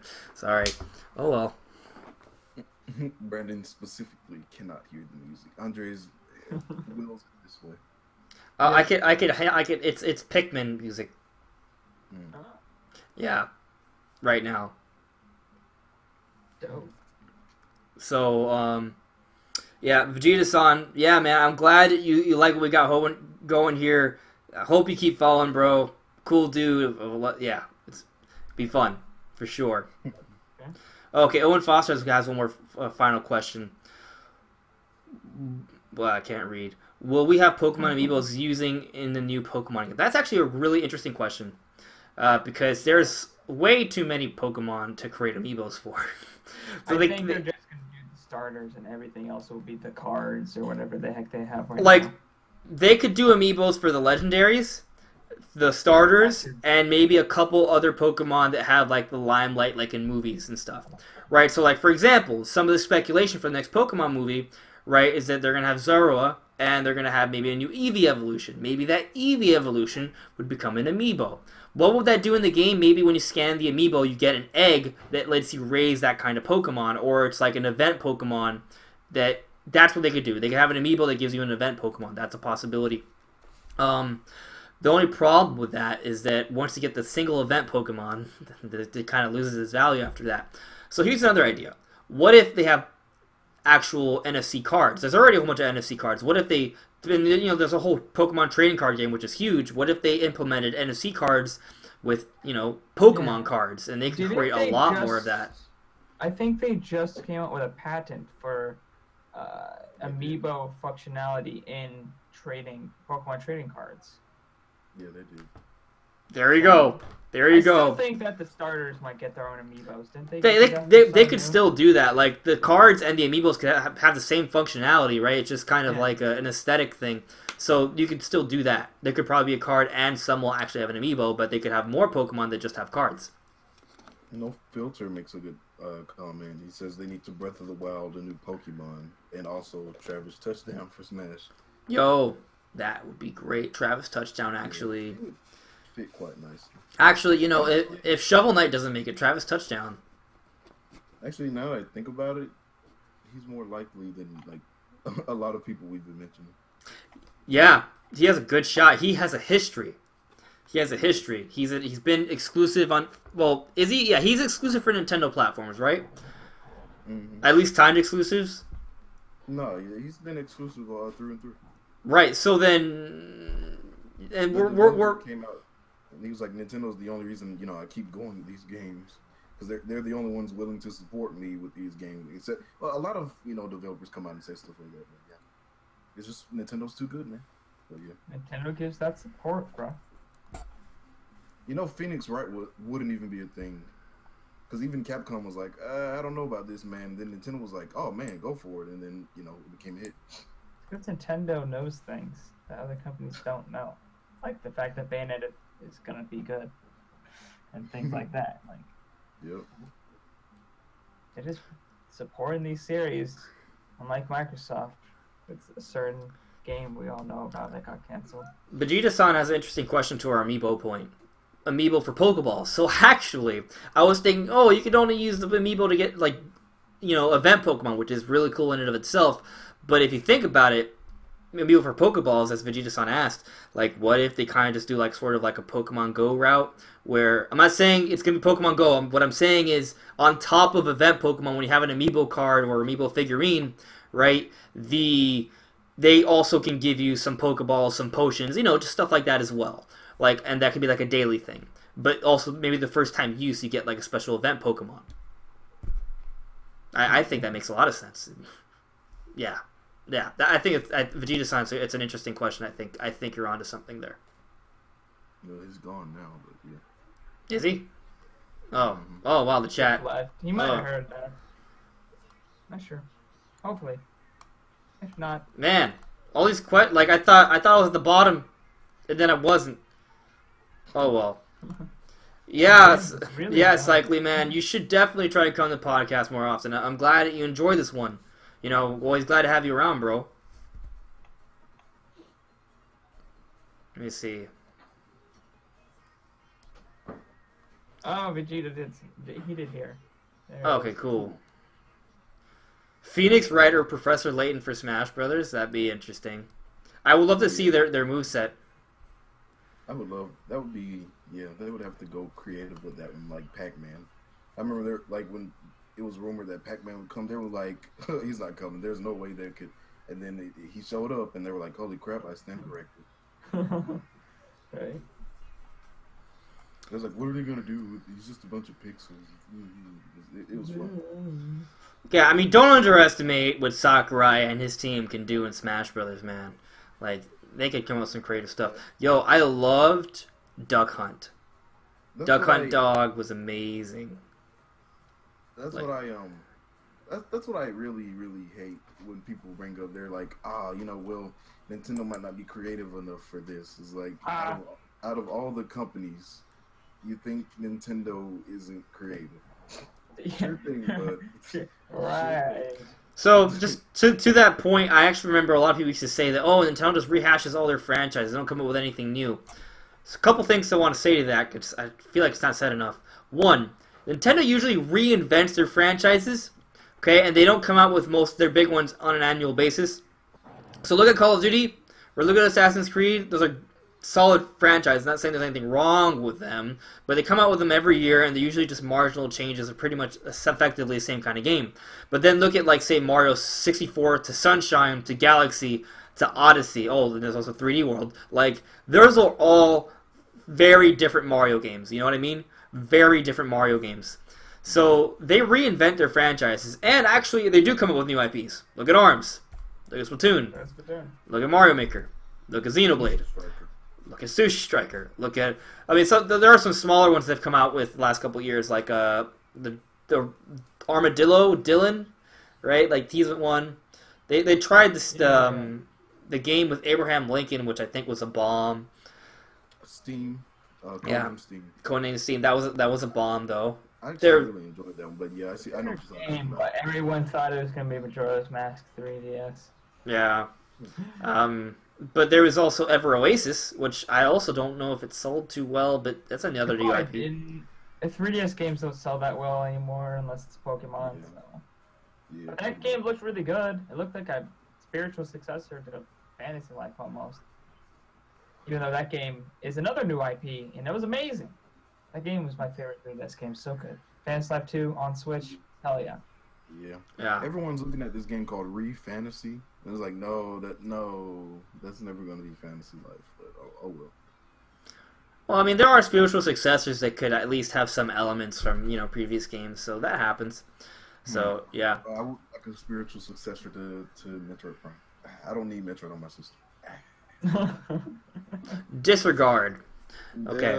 No comment. Yeah. Just gonna ignore that one. Yeah.